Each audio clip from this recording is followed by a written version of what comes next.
Welcome back, everybody, to the Don't Go Out There Horror Movie Review Podcast. Just want to thank all our fans and listeners. Really appreciate all the support. You guys are awesome. Uh, y'all make doing this show very special, and it means the world to us. Before we get into tonight's film review, I just want to give a quick shout out to our website, don'tgoouthere.com. Everything about this podcast is on our website. We got all of our episodes and interviews if you want to listen there. We've got a store if you want to get any merch. We got Shan's new Etsy page on there if you want to get one of her awesome tumblers. We've got our blog if you want to check out any of our think pieces. Definitely check those out. We give all of our opinions. And we also have all of our social media links on there. We're on all 5 of them: Facebook, Twitter, Instagram, YouTube, and TikTok. Go follow us, like us, subscribe us, all that good stuff on there. We love interacting with our fans. We got several fan comments about the film review we're doing tonight. And the last thing I'm going to mention before we get into the film review is our Patreon we call Blood Donors. We have 2 different kinds. We have the monthly reoccurring. Takes a big burden off of us. It helps us pay for our site hosting, the platform we record our podcast on, all that good stuff. And we also have a one-time donation if you want. If you want us to review a movie you really love, or you want to come on our show and review a movie you love with us, both of those options are available. But let's jump into the film review tonight. You can also pick a film that you hate. Just throwing that out there. Or a movie we hate. Or a movie we hate because you hate us, apparently. Or love us, and you want us to shit on your movie, which is a concept I still can't quite wrap my head around, but I believe it's friend of the show, Sean Irwin's destiny at this point. And listen, on a serious note, we use every cent of that goes back into the podcast. Absolutely. None of that goes in our pockets. It goes for all the stuff Nico mentioned, every cent of it. Absolutely. It like we've said several times, takes a big burden off of us, and we really appreciate every bit of support we get. Tonight we're reviewing a newly released movie on digital. Last week we reviewed Ready or Not. Earlier this week we dropped our interview with Mr. Guy Busick, co-writer of Ready or Not and Scream 2022. So today we're reviewing Scream 2022. We've already done a reaction video, after the movie first came out in theaters. I'll just start us off. I'll just say after 2 more rewatches, I still pretty much feel the exact same way. Nothing changed. So I'm not going to talk too much because just like in our Texas Chainsaw review, I wrote a couple of Stephen A. soliloquies again. So I'll read that at the end and I'll say how I feel. Yeah, it's a lot of pros. There's a lot of pros and some cons. Guy Busick's going to hate you. He's never coming back on our show.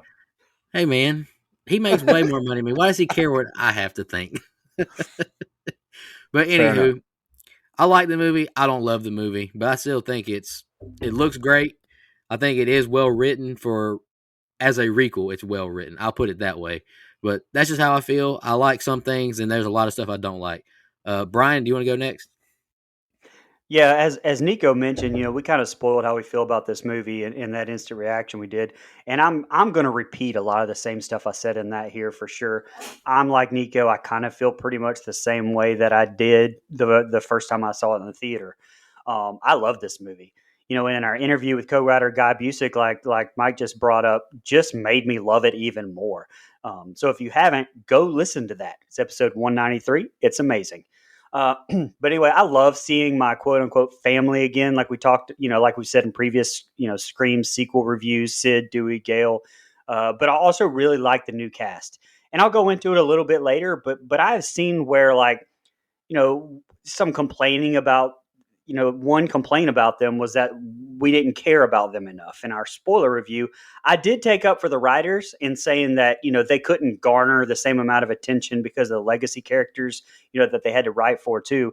And I have some more opinions on that that may make some other fans mad, but I think it's time for the legacy characters to kind of take a back seat to this new generation. And this is, I think, a great start for that. I said in the instant reaction, but I want to say again, I also apologize for the nearly, a year or 2 that they announced it would be called Scream. And I just gave them all hell for not calling it 5 Cream or Scream 5. So again, I want to completely apologize to everyone involved in that, because now after watching the movie, it completely 100% makes sense. I love how smart and brilliant it is on toxic fandom, which is hilarious because Nico and Mike have literally both had rants over the past month or 2, on this show in regards to toxic fandom. Nico for Halloween Kills and Mike for Texas Chainsaw Massacres last week. And I also said it in our Chainsaw review, but I love how this movie has also put the word requel into mainstream. Um, so I wanted to kind of put that out there too. But yeah, I think this movie's great. While it's not perfect, I do agree with one big problem, but it is probably my second favorite in the franchise now, behind the original. Yeah, I believe I was the first to see the film out of our group. I gave like a little Instagram live reaction thing, and I left it as bare bones as I could. But I still feel the same way that I did then and in our instant reaction video. But I'll be honest, I think I like it more now than I did then, even before our interview with Guy. You know, I I've watched it 3 times since it's been in the theater. It's far, like since yesterday, I have watched this movie 3 times. Okay. And so that lets you know that like I really wanted to make sure I knew how I felt. And the reason for that is I love the Scream franchise.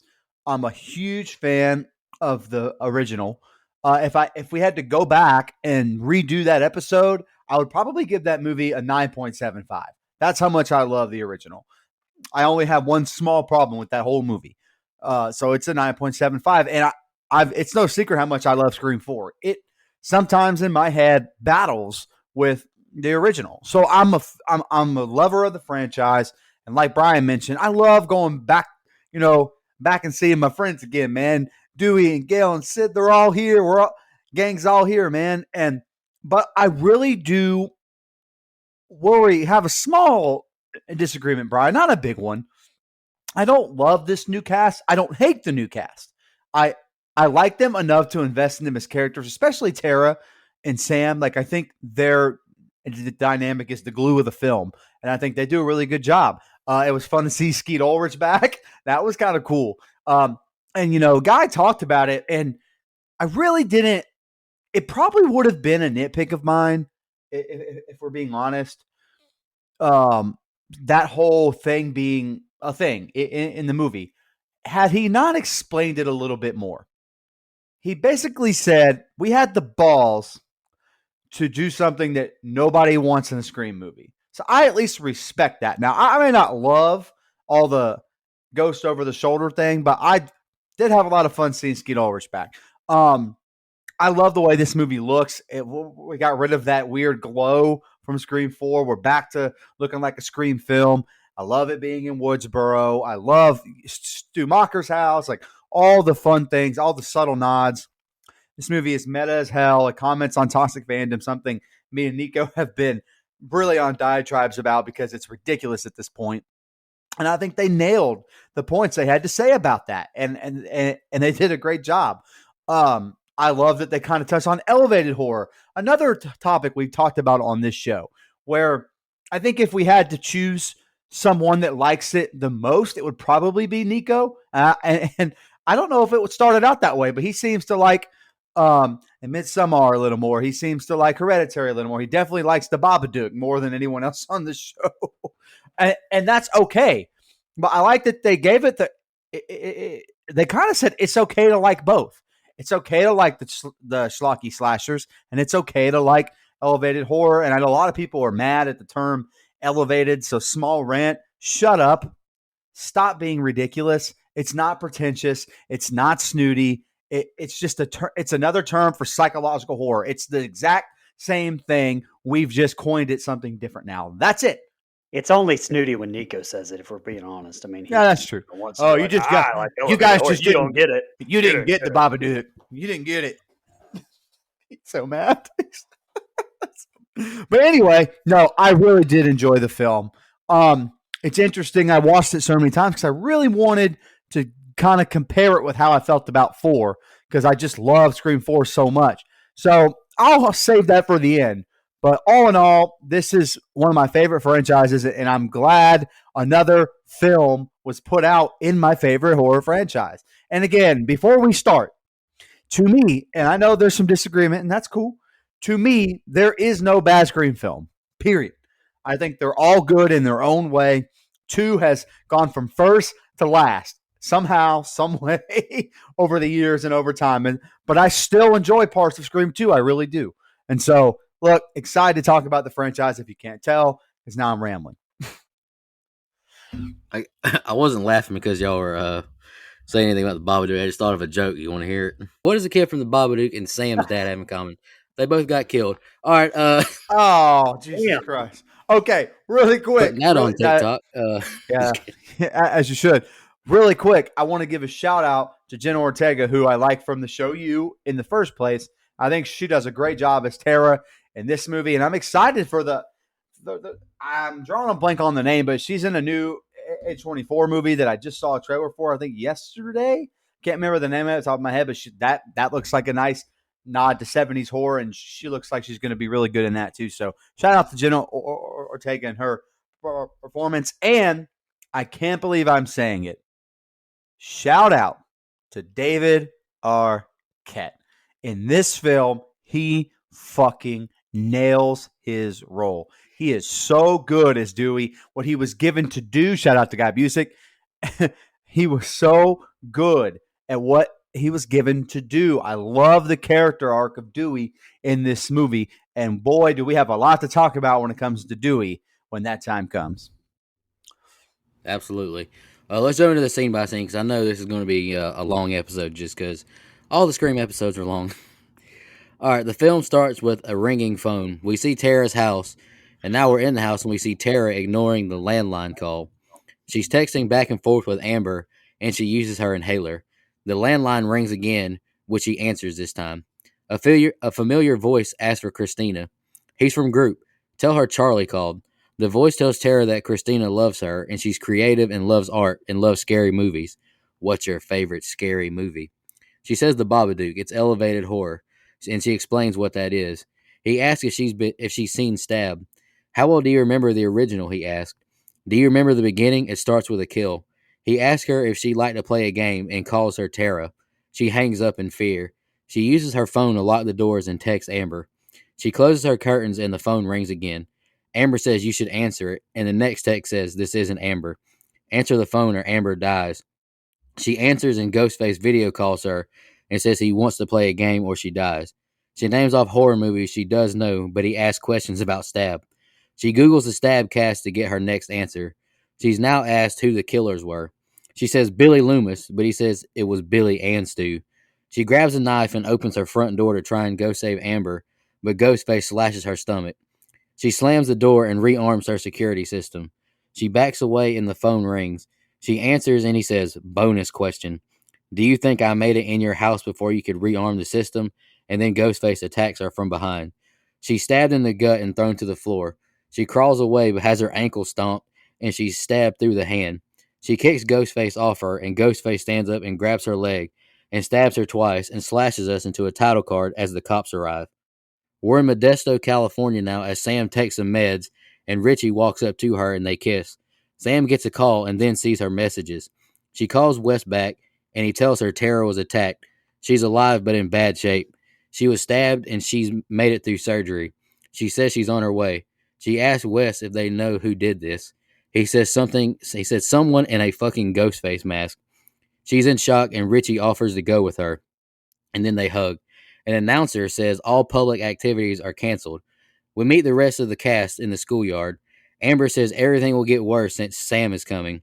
Chad and Liv joke about each other being jealous boyfriend and girlfriend. Chad tells Wes his mother, Sheriff Judy, interviewed him about Tara's attack.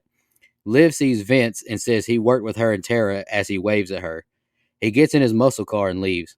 Wes gets a text that Tara's awake and they go to the hospital, but Liv can't go with him. Richie says he's never seen Stab and is bullied like me for not seeing movies. She says Stab is based off things that happen in Woodsboro. They make it into town. He asks why someone in that mask would want to kill your sister. Sam and Richie walk into the room with all the group and Tara. They all embrace and she introduces Richie to Tara. Sam used to babysit all of them except Amber. Amber says they should give Tara space and to leave. Tara asks Sam to stay. Tara cries and tells her how scared she was. We're at a bar now and the group are all playing pool. Amber is not a fan of Sam and tells her history of how she left at 18 ghosting them. They joke about motives now and Mindy says they're all mistakes. Vince walks up and offers Liv a real drink. Chad gets in his face and Vince pulls out a knife and he's kicked out. Now we see Vince, he's pissing on the building, and we see someone run past and Vince's headlights come on and his engine revs. Vince thinks it's Chad, and he sees no one in the car. He turns the car off, and Ghostface appears behind him and stabs him in his neck. He crawls away, and Ghostface wipes his knife. All right, Brian, that's the opening I got. What you got for me? All right, so bear with me. I'm gonna run my mouth just a little bit here. I got a little bit to say. But first of all, I love this cold open. A guy brought up in his interview, don'tgooutthere.com, how they wanted to pay homage to the original but flip it, and for the first time have the cold open victim survive. Again, like Mike, I think Jenna Ortega as Tara is great all the way through this. She's also probably the lone bright spot for me in Babysitter 2, by the way, but especially here, I think she gives an amazing performance. And like Mike brought up, she was in You as well. If I'm not mistaken, she's the only actual teenager I think that's playing a teenager in this movie, if I read correctly. But her emotions, the dialogue, I think was on point and felt realistic. Again, Roger L. Jackson does some amazing voice work here. You know, same as in the other films, like he was really on the other end of that phone. I think we can all agree, though, that Jackson was in his fucking bag in this movie. His performance was just different, more violent, which goes right along with how fucking violent Ghostface is in the opening as well. Like right off the bat, you know, with it even showing the stabs going right through her fucking hand, breaking her leg on screen. I love the violence, and I think the franchise needed it to progressively do that and kind of conform to the times. You know, just you know, given the nature of these movies. I am a fan of the elevated horror commentary as well, Mike. Like it's hilarious how much of the stuff hits different since, you know, we have a review podcast and say much of the same shit consistently on this show. Especially how ironic it is that they brought up the Babadook. Like I did the Leonardo DiCaprio meme in the theater, pointing at the screen because I immediately wanted to hear Nico's thoughts on that since he gets so much shit on here for liking the Babadook. But I love the Easter egg putting Sydney's home address on Elm Street for the first time, really on screen. You know, I know there are just so many fucking Easter eggs all throughout. I'll mention some of my favorite ones from this group. But if we did all of them in this review, it'd be like 3 hours long. But you know, since that's the first time that they ever say her address was on Elm Street, I really loved that touch, and I wanted to bring it up.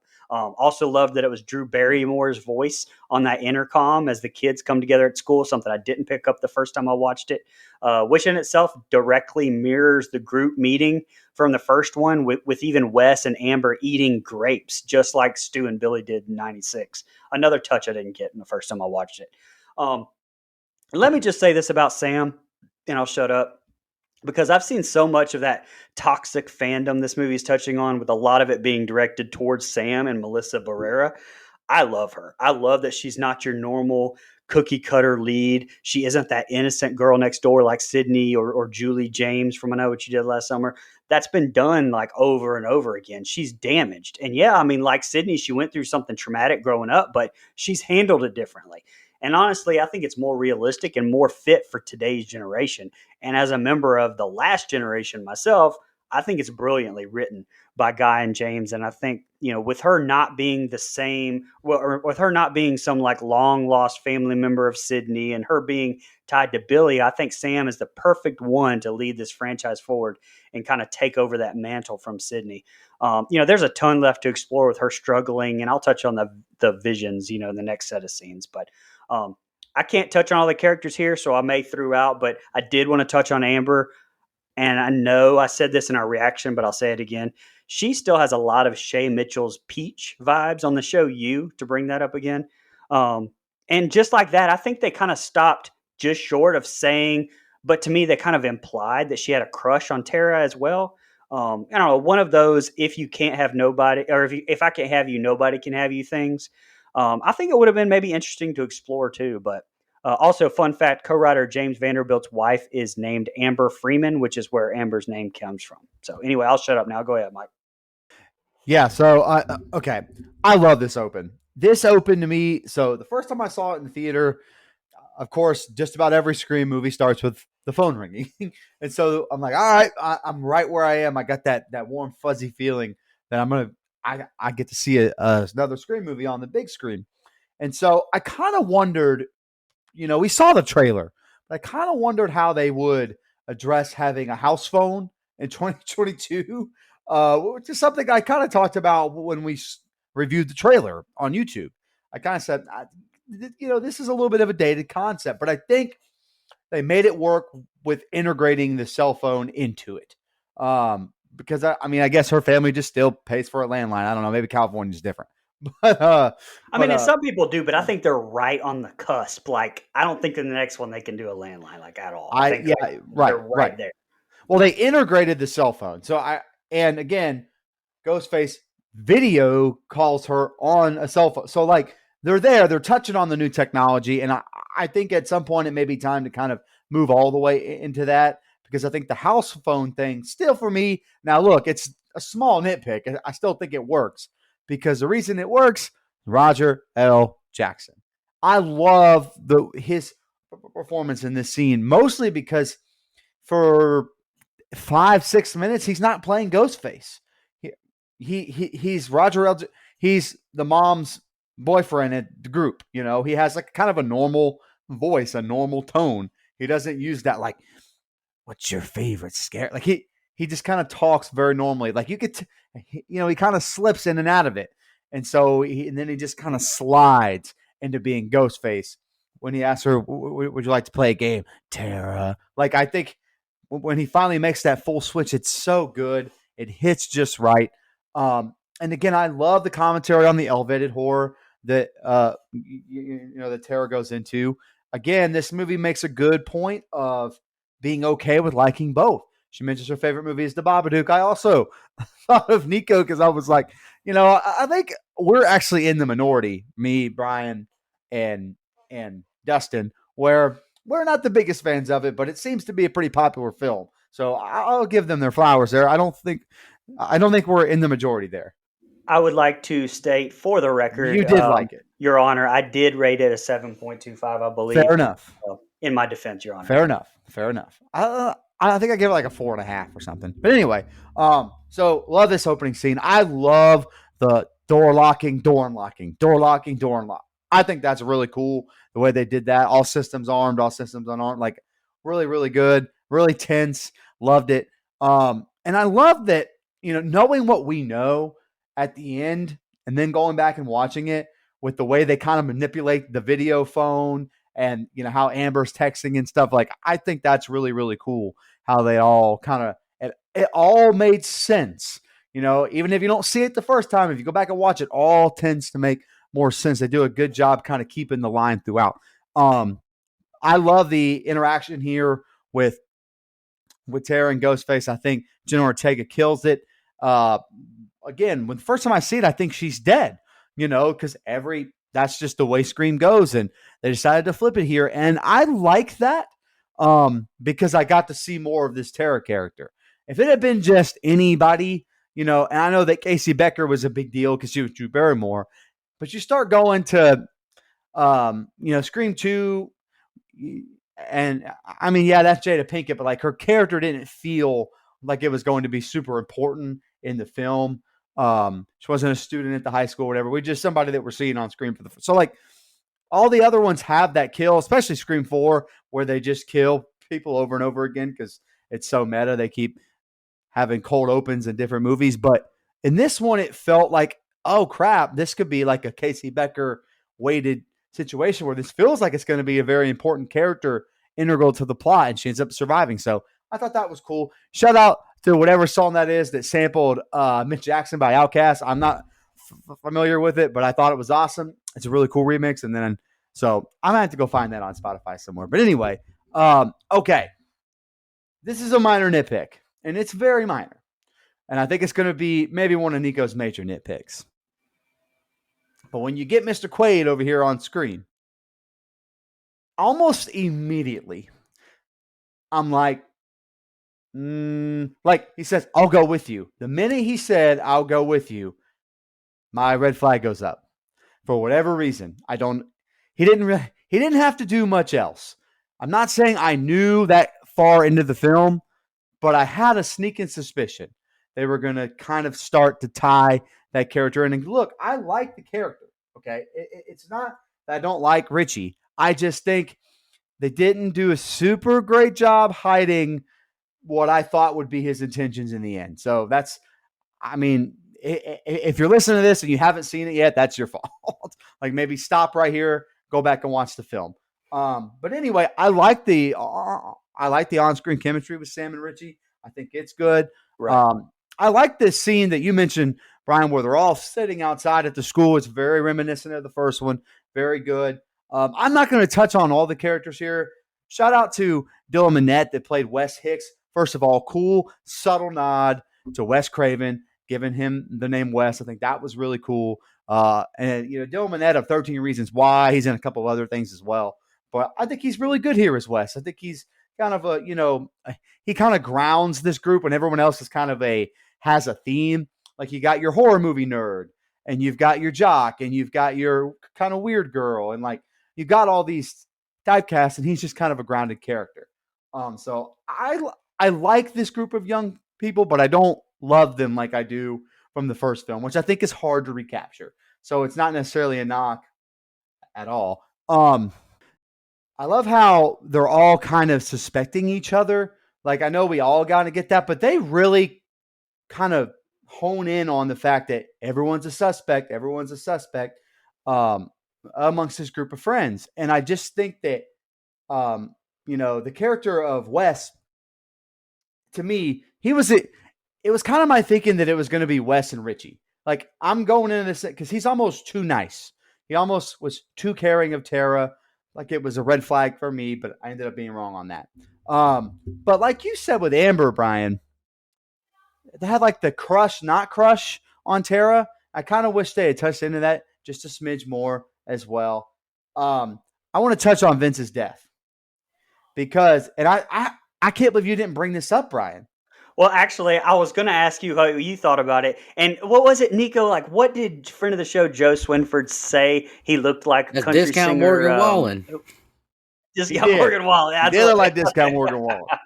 But yeah, what do you think? What did you think about that, Mike? Well, first of all, shout out to Red Right Hand because the fact that the song play. First of all, I texted you at that moment in the theater, Yes, Brian. Yes, you did. And I said, "There's a scene that you're going to love." Now the kill itself is whatever, but the fact that that's we got the song that we've been wanting to hear.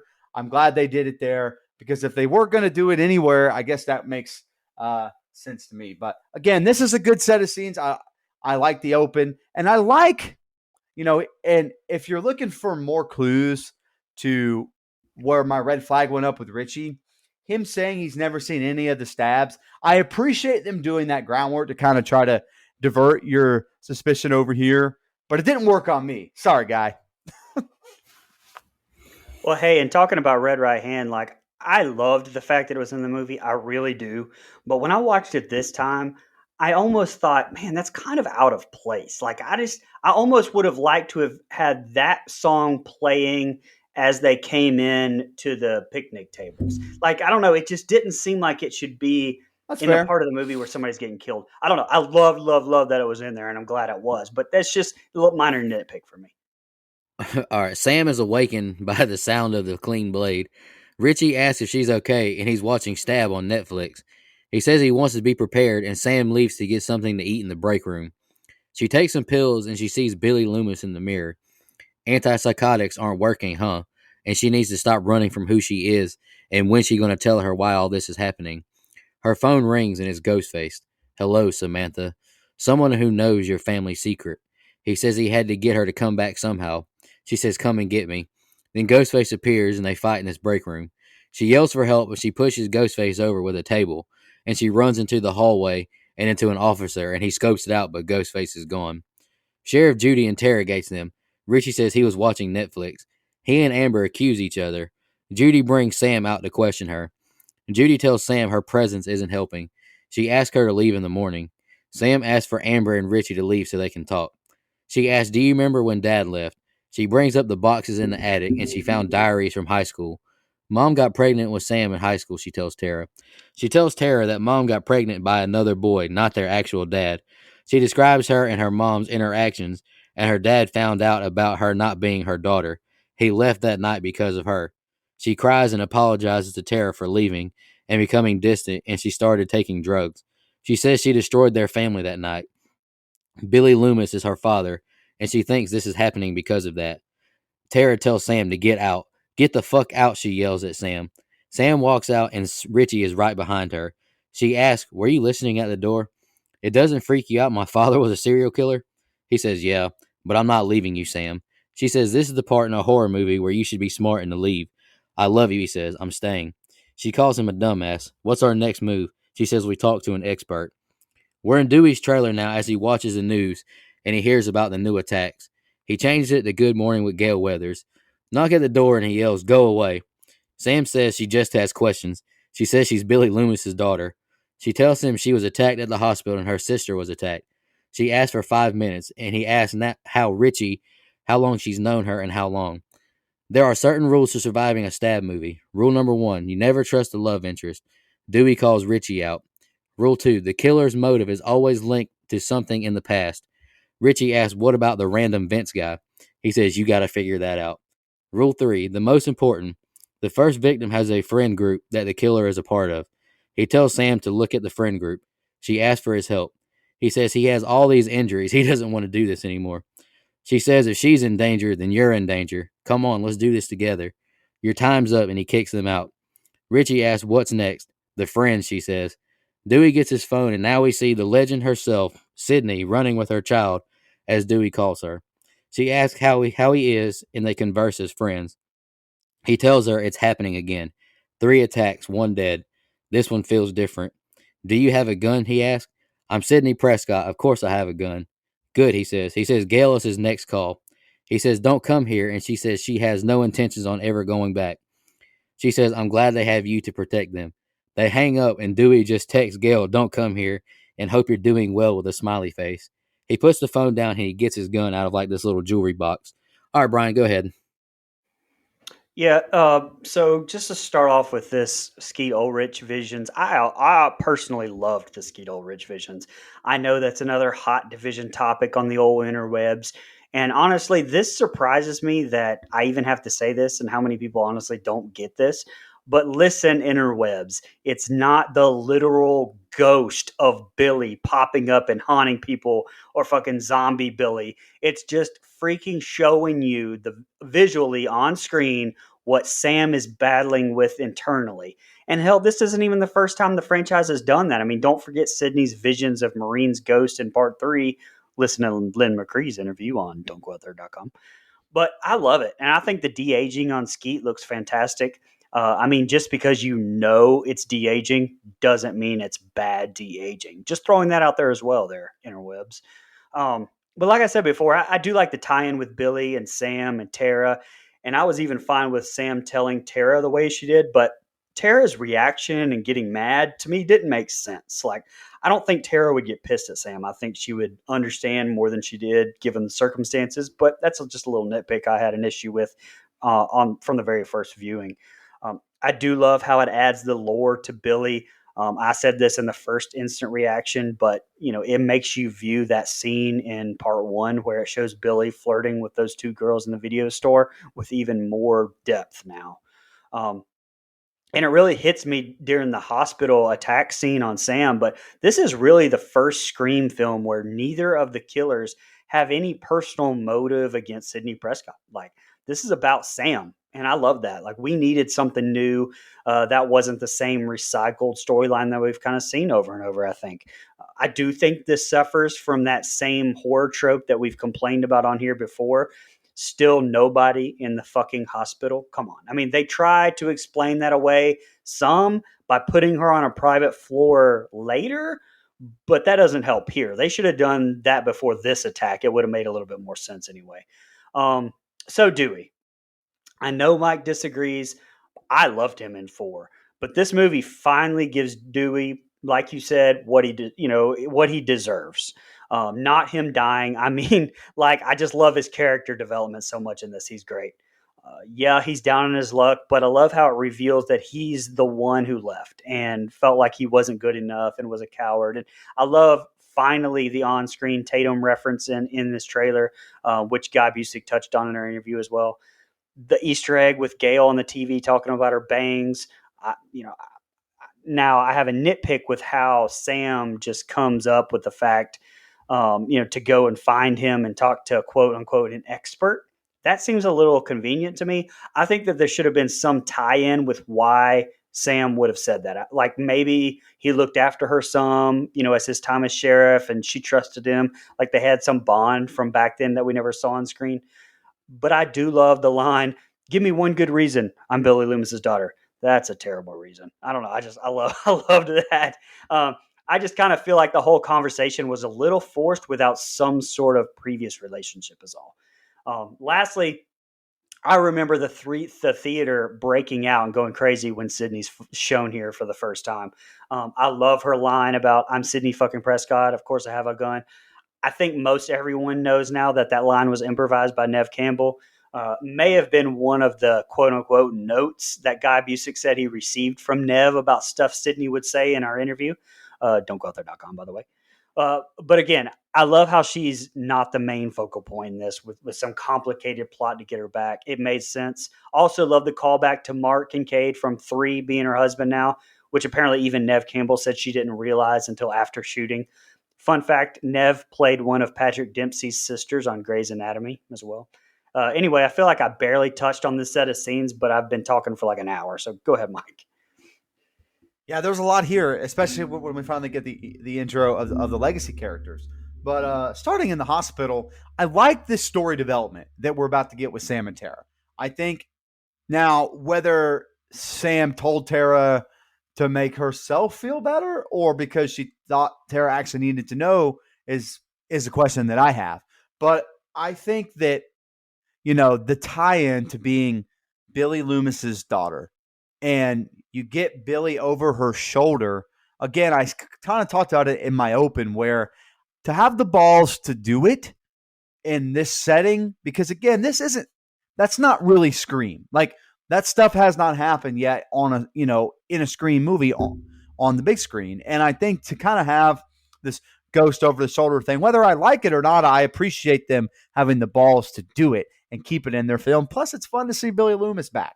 It's just nostalgic for that reason. And I don't think they had to de-age Skeet Ulrich as much as everyone said they did. He's still kind of a handsome son of a bitch, if you ask me. I don't think he looks all that much older. Shave your face, have a little wig. I think you're pretty good there. Anyway, I love this scene in the hospital with Sam and Tara. The emotion that both actresses show, I think, is really, really good. I think Sam does a good job, or the actress who plays her, that's Melissa Barrera. She does a great job kind of doing that fighting back tears thing as she's talking. And I can feel it, and you can feel the anger from Jenna Ortega when she tells her to get the fuck out. Like it's a very raw, emotional scene. And look, if you don't like these characters, you're not going to buy this scene. But I'm into them, so I'm buying this relationship.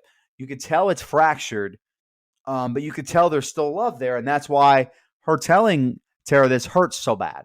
And I like the chase that we get in the hospital, which, by the way, I think that's a lot of people's complaints is there is no like big chase scene for Ghostface, especially with Sydney when all the rest of them have had it. So, but anyway, now I do agree.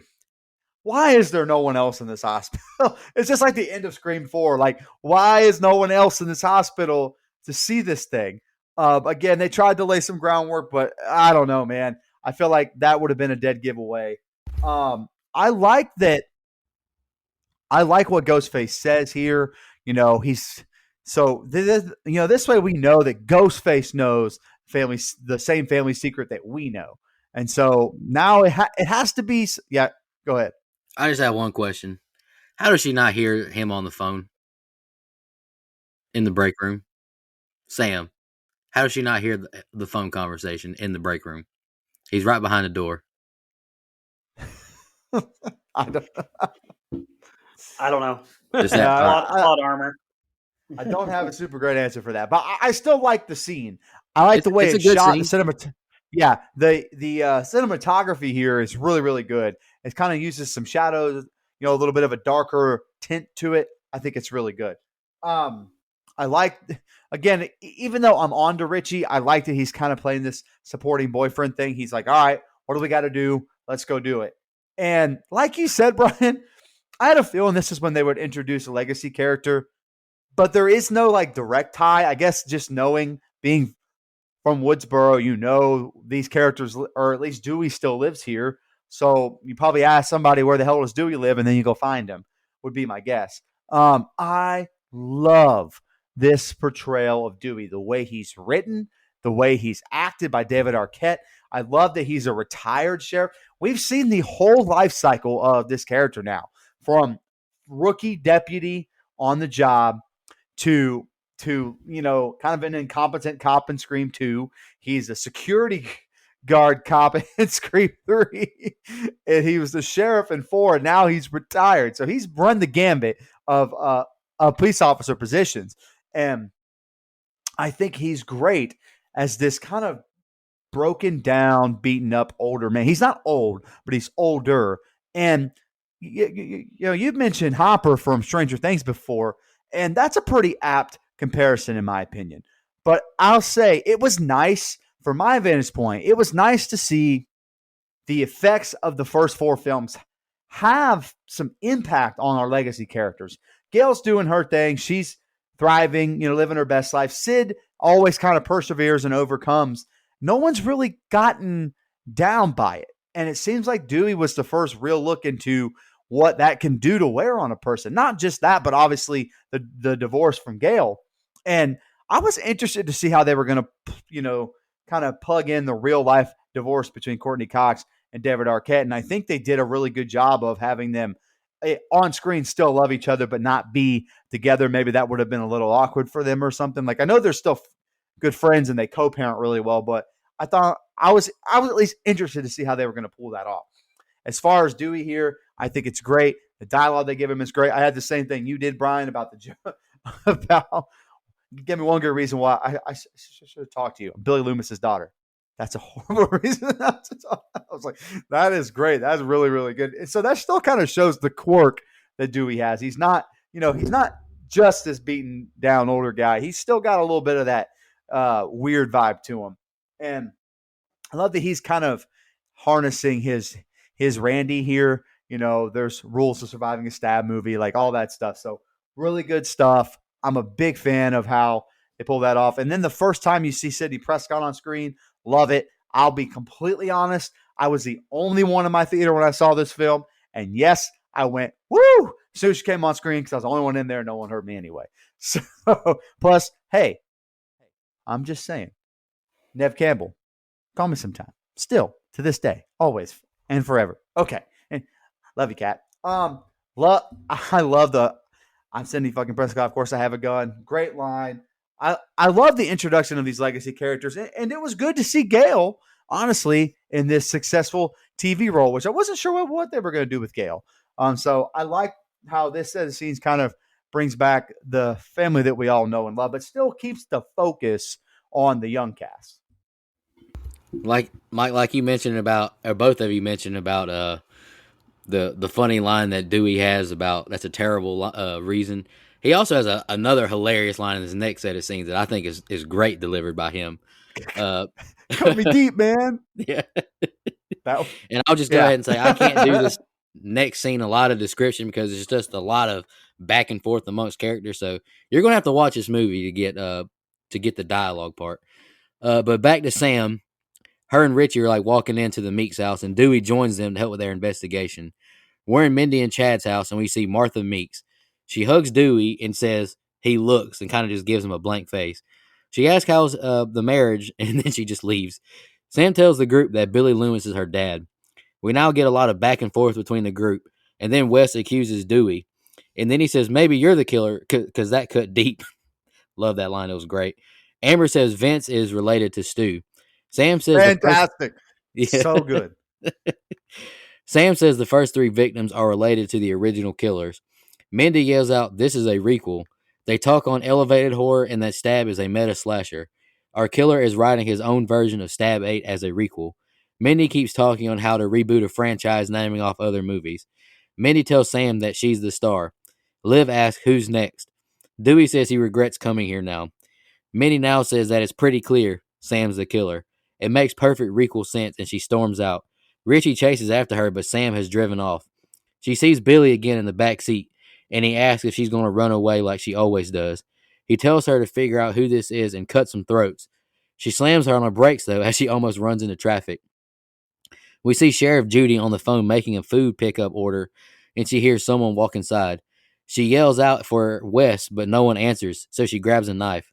She sees the door open and looks outside. She pulls the door shut and is jump scared by Wes. She asks if he's being safe. He asks what's for dinner, and she kisses him goodbye as she goes to pick the sushi up. Wes takes a shower now, and Judy's phone rings. It's Ghostface.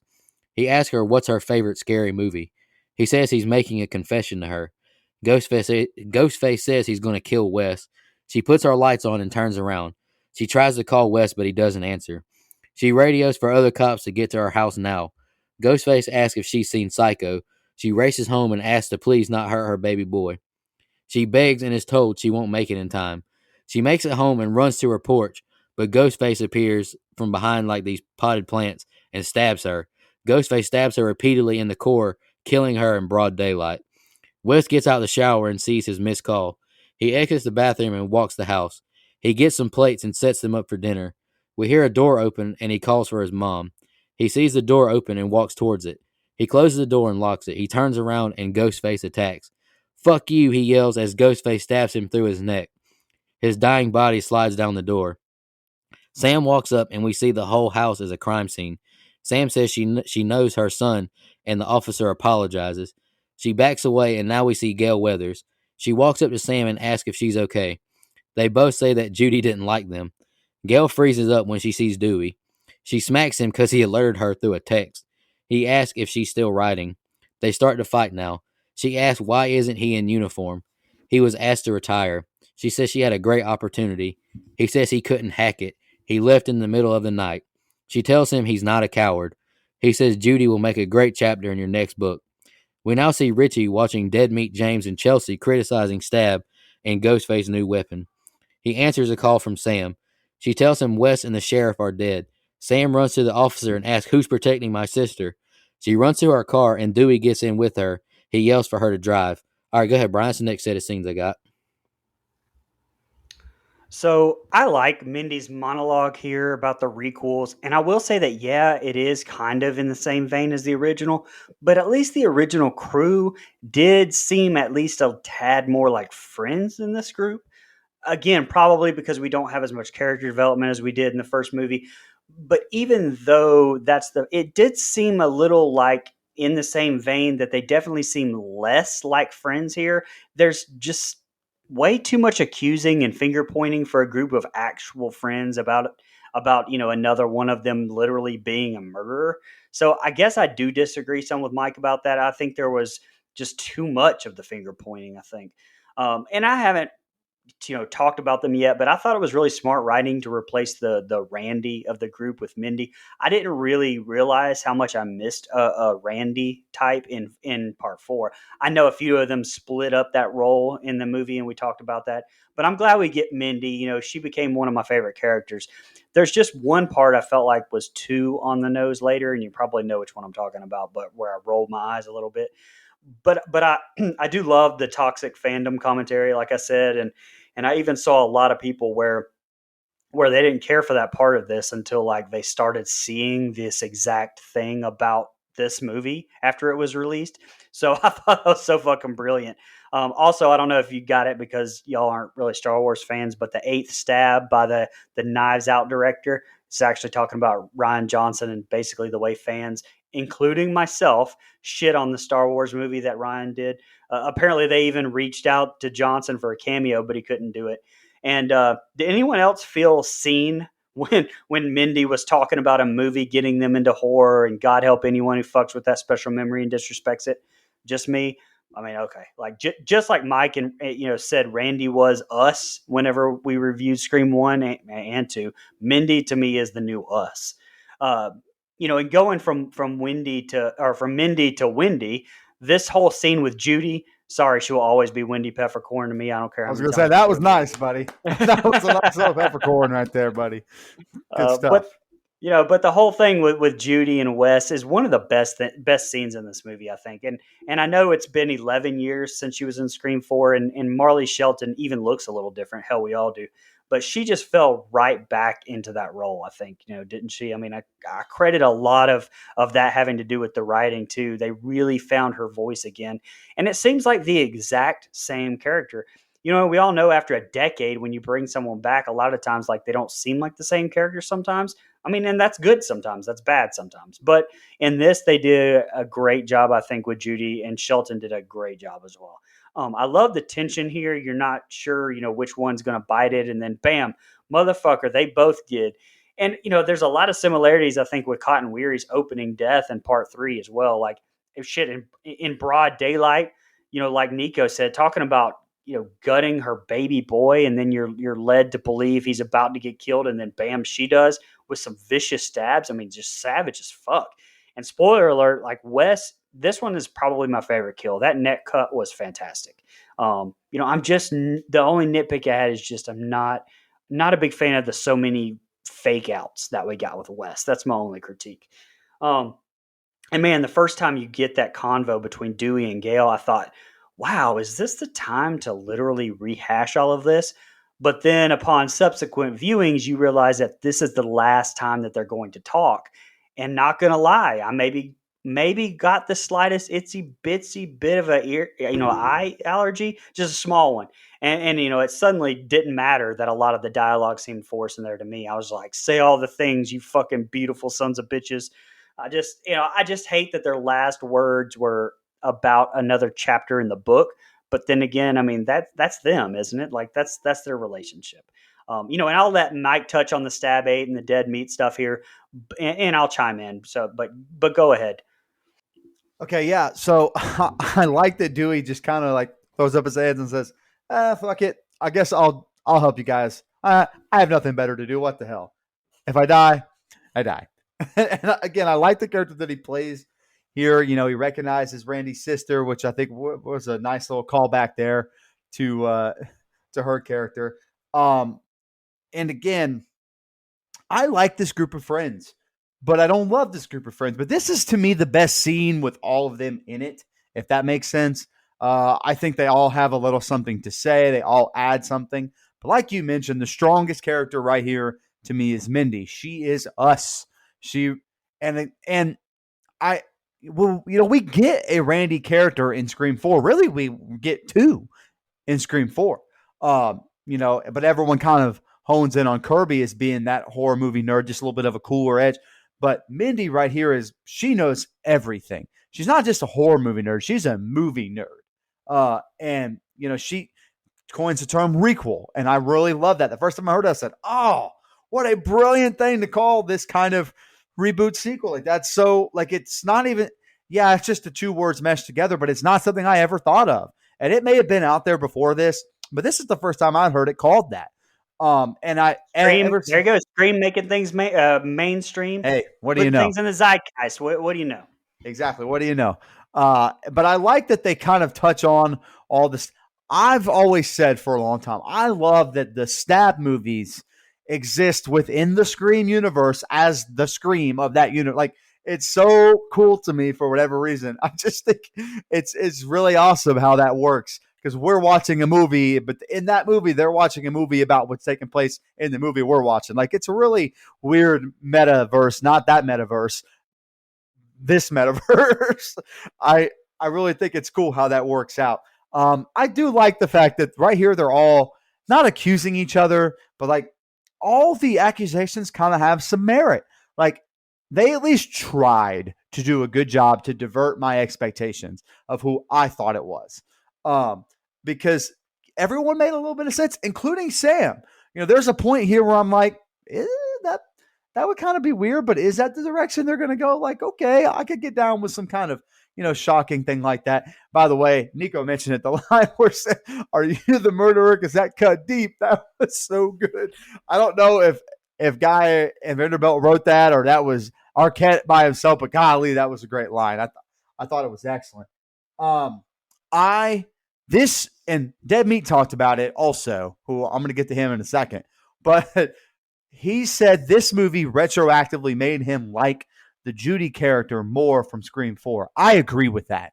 That is 100% true. It adds depth to that character. She's one of, I believe, her and the Meek sister are the only two characters to ever return from a sequel to Scream. I think that's a pretty cool, distinguished thing to have on your resume.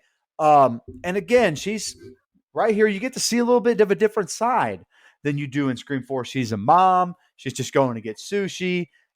She's kind of an overprotective mom because she's lived through these Woodsboro things. And all the overprotectiveness that she has doesn't save them, doesn't save her son, and it doesn't save her. And I love this setup. I think her, Ghostface calling her, she's going down the road, getting her away from the house, waiting, and then kind of trying to lure her back so he could kill both of them. I think that is a really smart heads up move. Logically, it doesn't make a lot of sense, maybe not, but I think it's, thinking ahead, planning it out. I really, really like that. I think it's smart, and it's a touching thing here, man, because like you mentioned, Brian, the line, got your baby boy, like that is tough because you see, she turns around real quick in the middle of the street, tries to make it home. I love the movie. I love a movie that has the balls to kill in broad daylight, and you get that here with Judy, and I think it's a good kill, and I think it's well acted as well by Wendy Peppercorn. By the way, call me sometime. What the hell? Anyway. Yeah. Yeah. I mean, I'm just saying. Okay. Anyway. But I love the death of Wes. Because I do think he was probably the most weighted death as far as the new cast of characters, like the one we care about, not including Sam. Like in that Friends group, I feel like he's the one that kind of meant the most, the more standout character, and the fact that they killed him all pretty early in the film. It's not like this is, an hour and a half into the movie. Like this is pretty early on here. And like you mentioned, Brian, the stab to the neck, I thought was a really cool kill. It looked good. And I love the nod, the not so subtle nod to Psycho, even having the shower head come on. Like I thought that was pretty cool as well.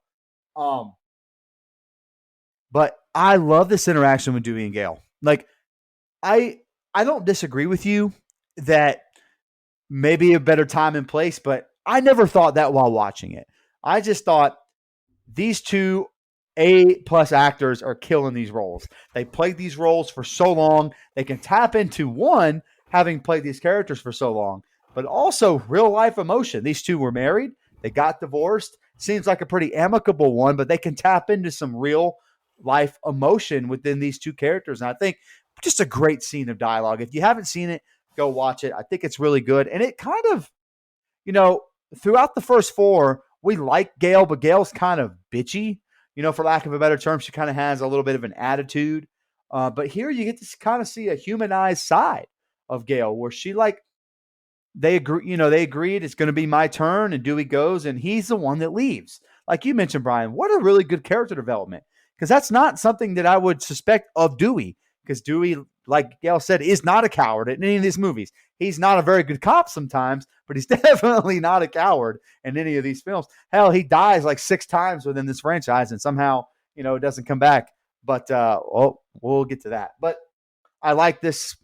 I really like the set of scene. I think the two deaths make it really weighty, and I'm a big fan. And I'm a fan of all the meta in the couch scene. Just, elevated horror and requels, and I love the line.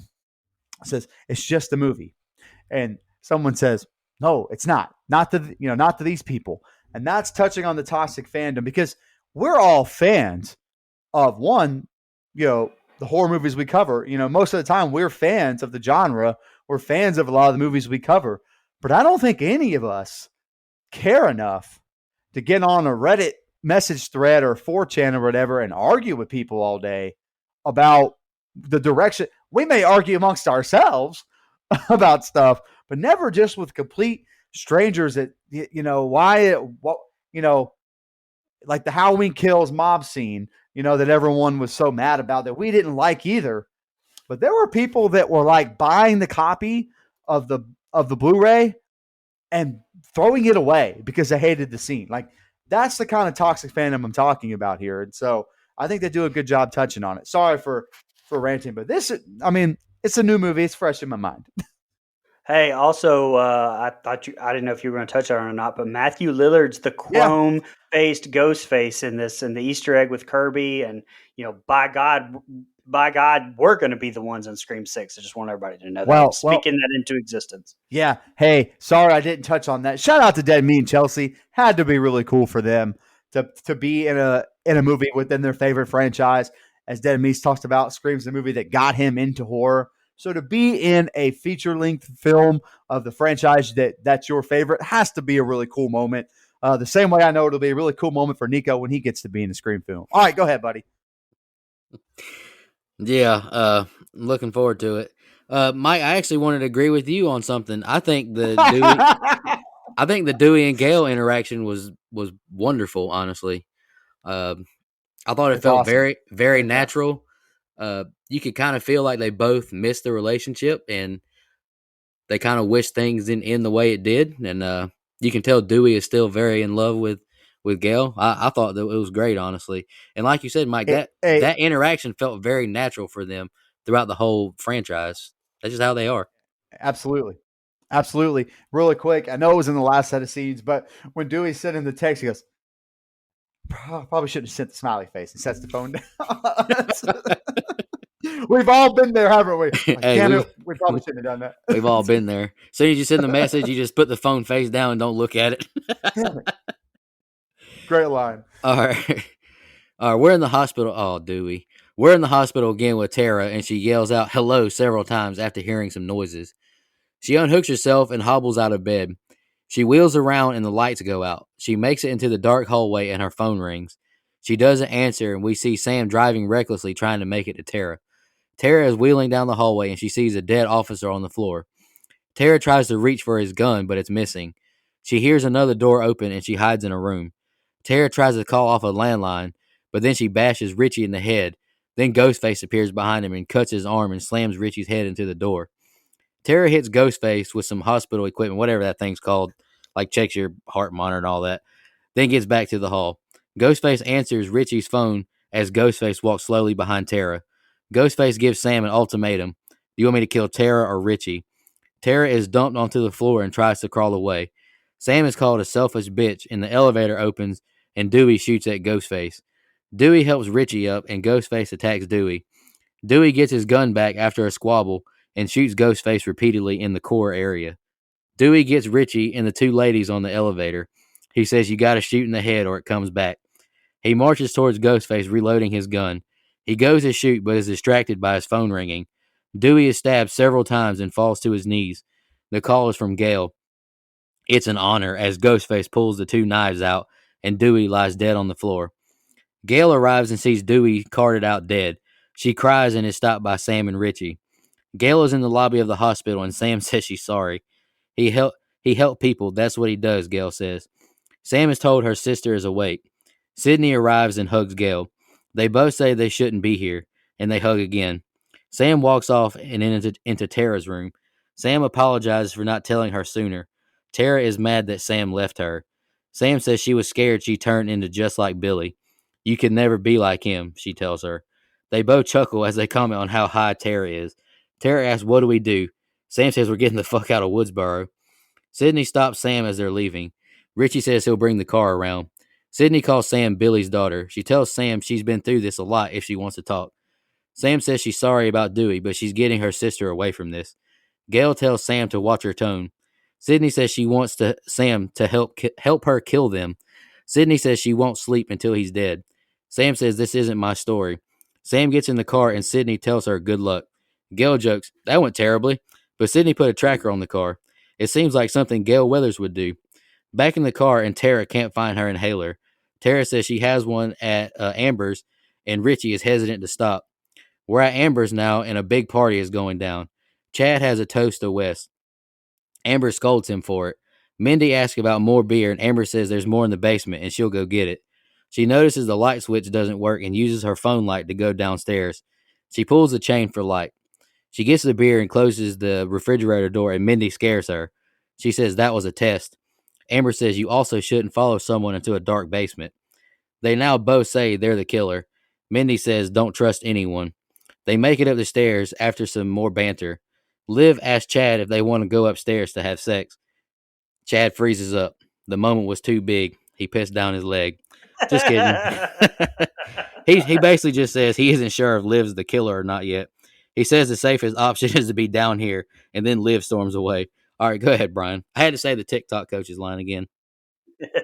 By the way, did anybody else think that Mindy and Amber were gonna kiss down there in that basement? I mean, it kept like hitting at it. Oh yeah, and it I never thought a happened, makeout session was about to happen. Anyway, all right. So first off, we talked about the Easter egg in the hospital scene with our interview with Guy Busick and the Dawson's Creek episode. So I'm not going to say it here. I'm going to say go listen to that flipping interview.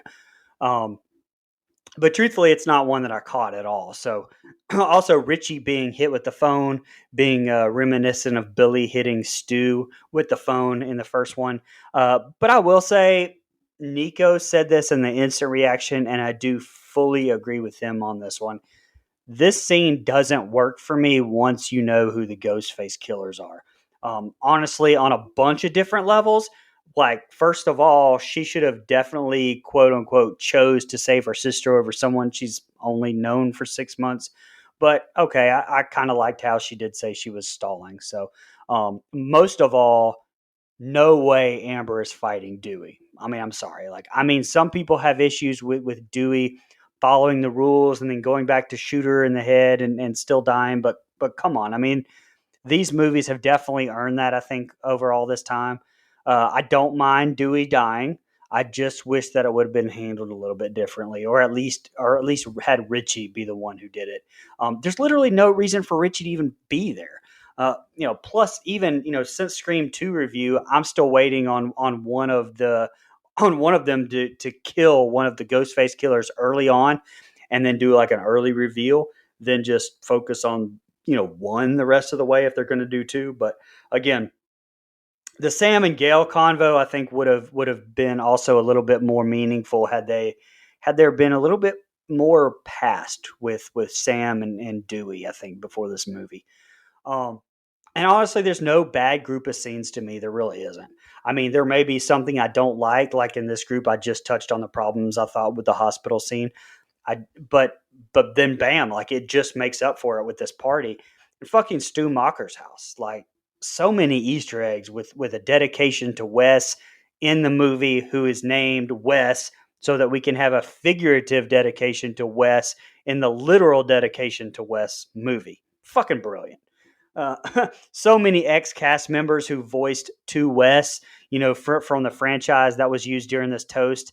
I had the list. Maybe we can read it, in the fun facts. But it was such an awesome touch as well. As well as a return to the basement where Tatum bid it. And is it here where that voice says like "Cool House, Freeman," and it's actually Matthew Lillard, which is even more meta because it's really Stu's house, which is played with Matthew Lillard. So anyway, I love this group of scenes too. Okay, I don't mind them going to the hospital. There's a small part of me that, and this is golly, it's a minor nitpick, and I do mean very minor.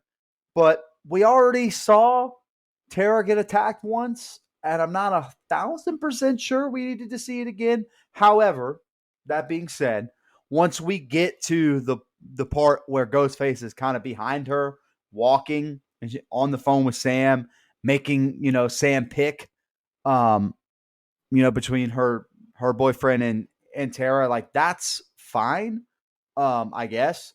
Like, I think that's pretty intense, but like we've already kind of seen Tara get attacked, so I was, I guess it could have been someone else. That being said, doesn't sound, it's not that bad to me. Now, I like the fact that she kind of kept Ghostface on the phone, stall, and then in comes Dewey. I don't have a problem with any of this, and I know I'm going to catch a little bit of flack for it, but yeah, I mean, realistically, maybe Amber wouldn't be able to fight Dewey, but how do we know? Amber may be a black belt in karate. We don't fucking know, I mean, look, if you don't like it, that's fine, but it doesn't take away for me, and I think Brian's going to touch on this at some point, but to me, Ghostface is just Ghostface. Like, I almost forget that there's two different people throughout the film until the end. But to me, it's just Ghostface. And if one of the characters of the Legacy 3 were going to die, it makes a whole lot of sense to have it be Dewey, because as the three go, we're the most emotionally invested in that character in this movie. They've set him up to be someone we care about, and then they rip our hearts out by killing him off. And it's an awesome kill. You know, a lot of legacy characters don't get good kills when they're killed off in the franchises. They hardly ever do, as a matter of fact. Here, we get a really good kill. Dewey kind of died the way he always almost dies in the other four films, which is fucking around, trying to be the, he just makes one little mess up and he either gets shot or stabbed, and normally he lives. But this time he didn't live. And I think that, ratcheted up the expectations. Like, okay, this movie has stakes, which is exactly what they say in the Ghostface reveal, and they're absolutely right. So they're right that we had to kill Dewey to, our film has stakes. You're absolutely right. I said going into this movie, one of them had to die. One of the three had to die, and the fact that it's Dewey, I think, is the proper choice for where this film went. I think it was a really good kill, and I have no problem with it being Amber, because honestly, I forgot that it was even Amber till somebody mentioned it a couple of days after the fact. But that's just not something that I have a big nitpick with. Okay, I like the stuff at this party. I like the tribute to Wes that's very meta that you touched on. I think it's really cool. It's Drew Barrymore and Hayden Panettiere and everyone. Like there's as many as they could get, they did it. And I think it was really cool to have the character Wes and Wes Craven kind of have their tribute at the same time. That was really cool. I appreciated that. I liked it at Stu Macher's house. I've seen some complaints online. It's almost like that's one of those things where it's sit back and have fun with it. Don't overthink it. It's Stu Macher's house because we're going back to the original. That's the whole point of this film. It's the requel. So you kind of have to have Stu Macher's house in this movie. And I think it was a pretty good way to get to it. One little small part of this scene that I don't like is the stuff in the basement. It's almost trying a little too hard to have some red herrings for both of them. I think that it's a little bit, some of the cringe isn't the right word, but I'm just kind of like, okay, I get it. They could both be the killer. Like, I got it.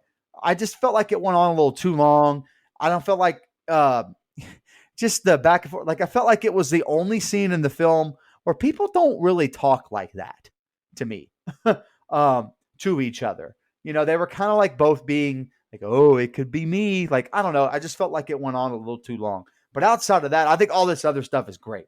I mean, the setting is exactly what it should be, which is the same house that the last party happened in the original. So that's a lot of fun. And so I like the set of scenes. And of course, it's hard not to like the set of scenes when you finally got to let go of one of the mainstay characters of your favorite horror movie franchise. This is the last scene that Dewey will ever be in, I think.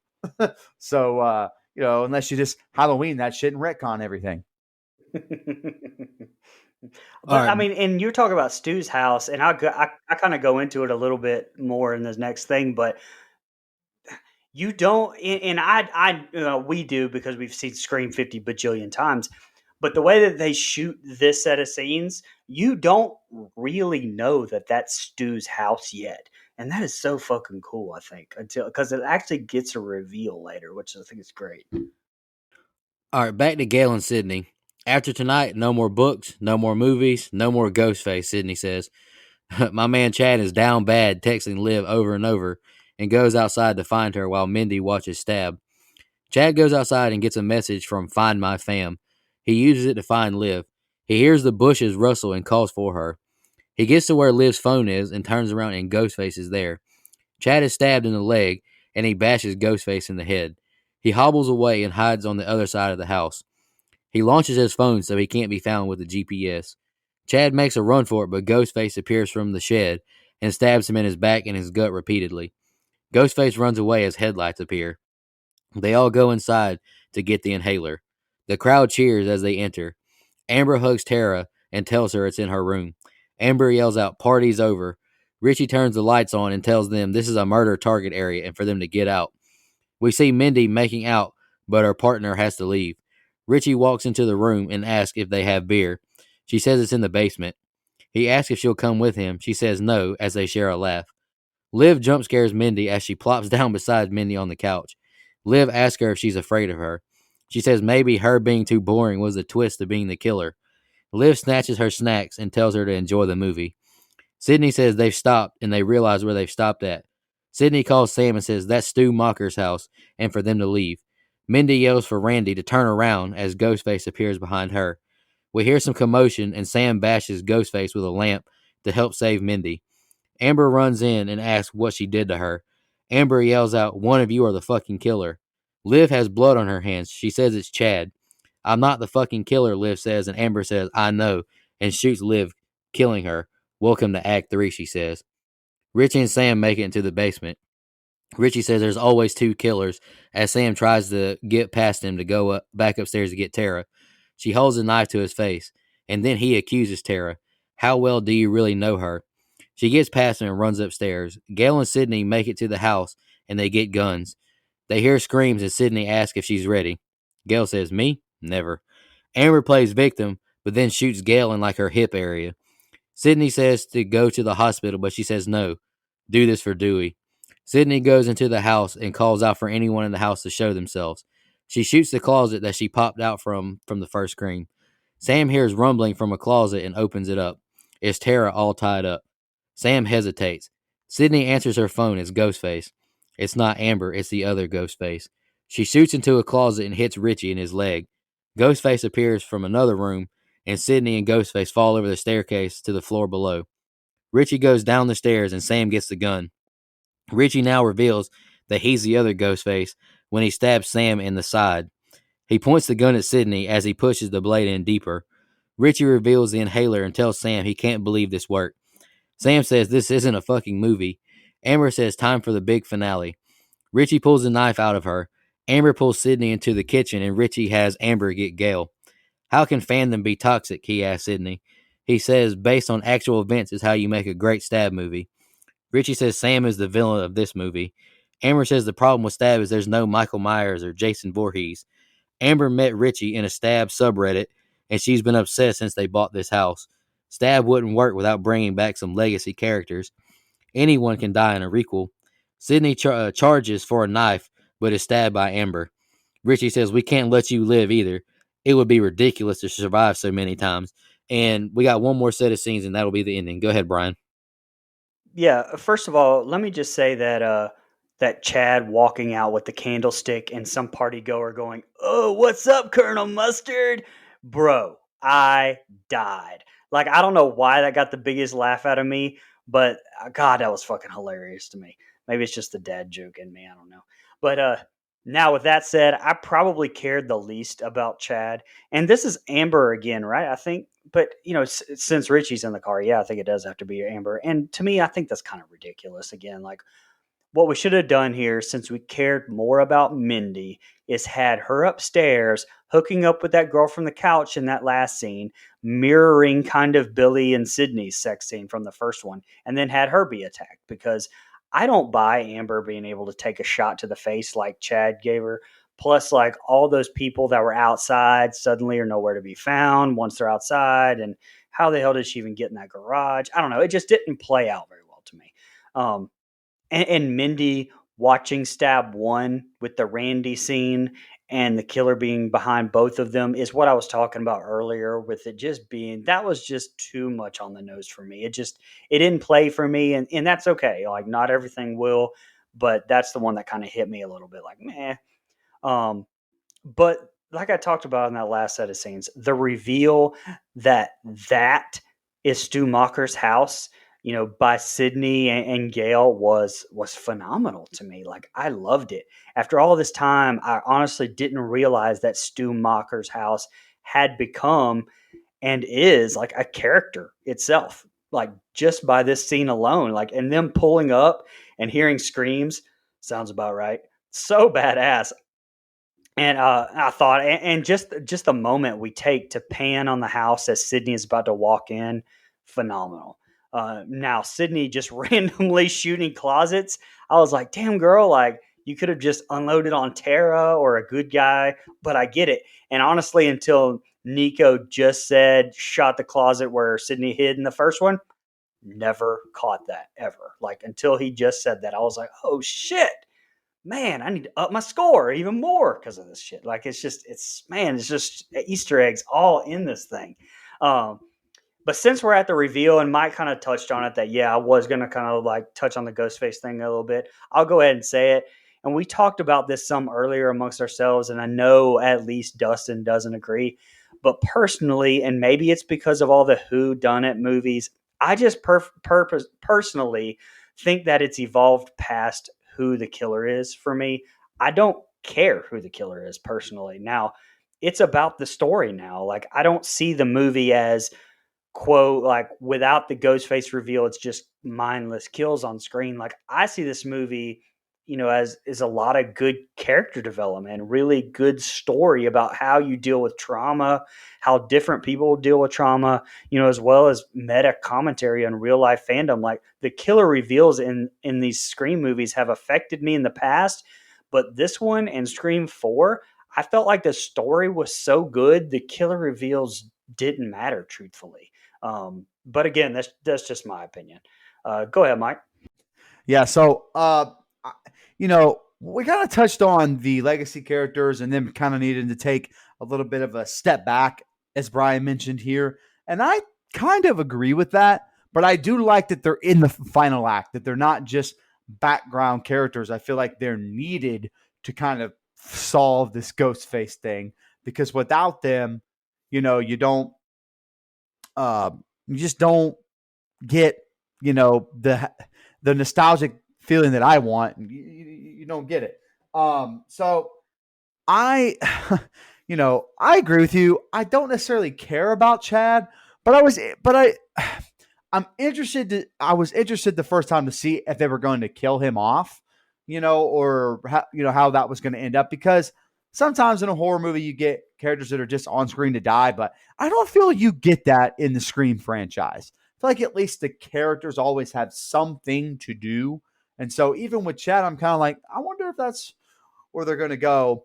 And yeah, this is obviously Amber. And again, I just want to repeat, I know I'm in the minority, but which Ghostface is which doesn't make a difference to me. Like, we're too far into the franchise. I try not to overthink it. I just think of it as one single entity, Ghostface. And if you want to put more logic into that, I totally understand. That's totally fine with me. If that's your movie going experience, I got it.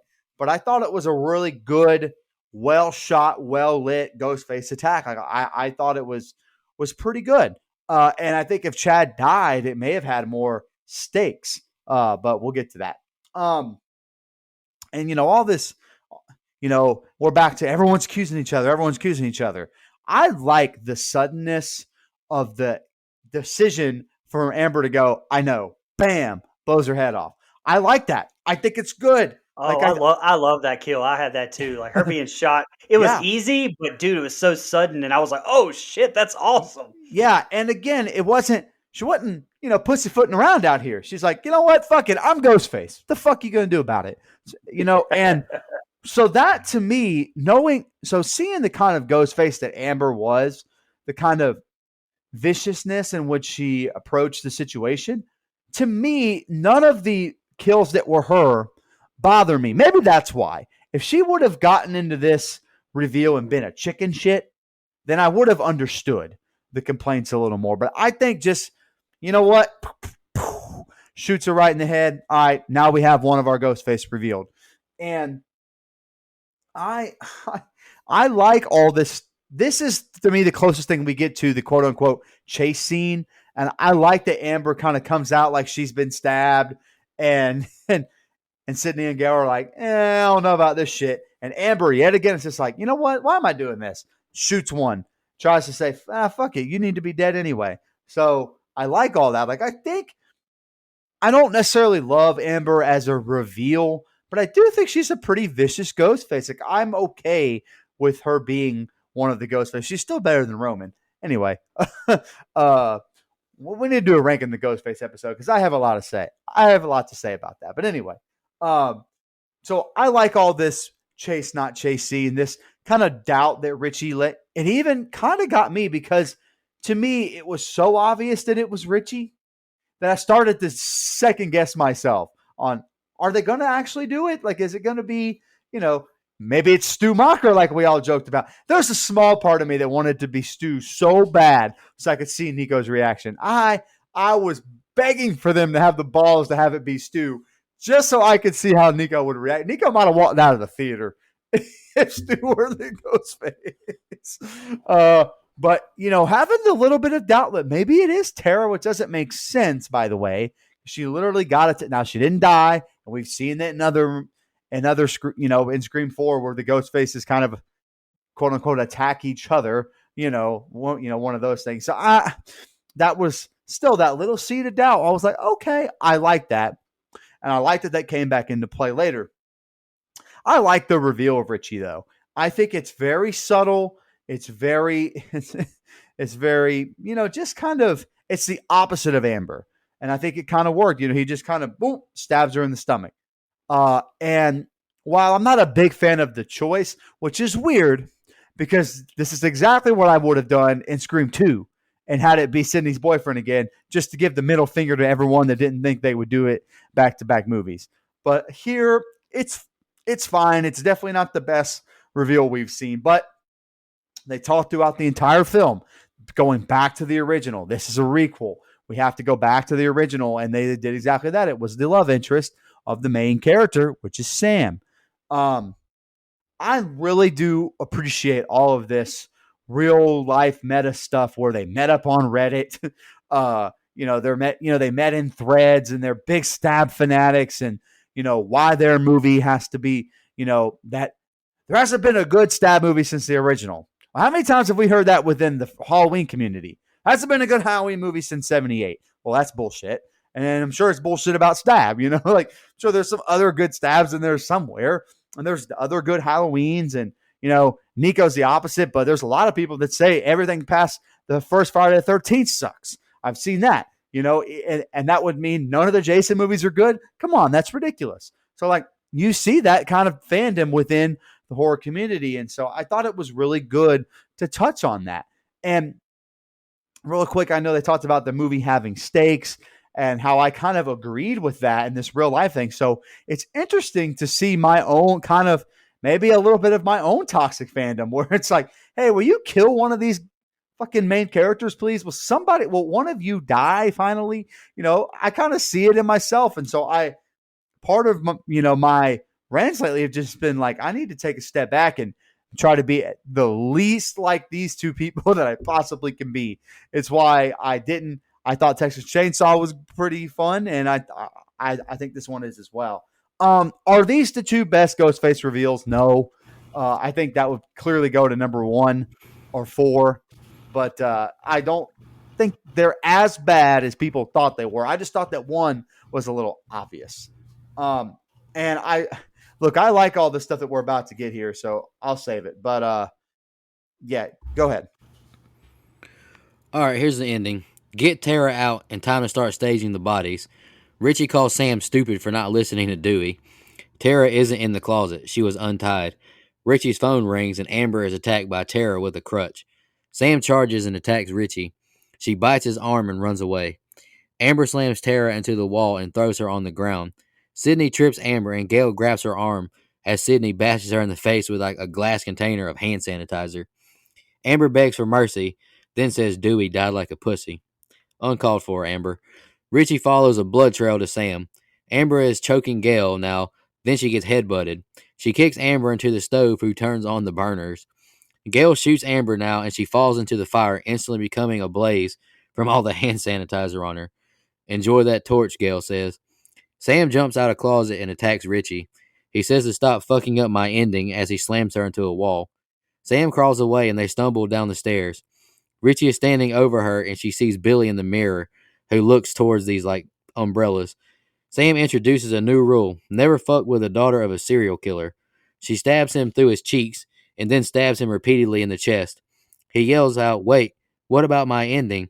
She slits his throat and wipes the blood off the knife. Gail and Sydney enter the room and Sam shoots him twice after Sydney says they always come back.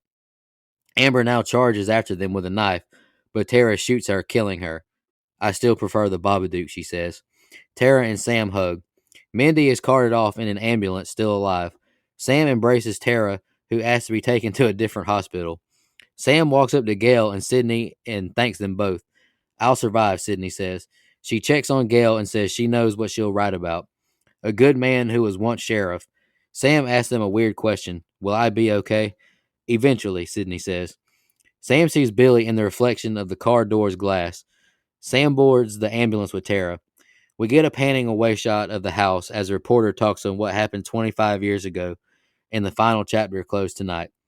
The film ends as the screen turns black and it says 4 West and the end credits roll. All right, Brian, what do you think of the ending? Sidebar: whenever we make "Don't Go Out There" the movie, trademark, copyright. The last scene, Nico's going to say, "I still prefer the Babadook." I'm just going to say we're going to just put that line in there. Um, but yeah, so I do think that this is the best ending since the original. Which, if you recall, that ending isn't perfect either.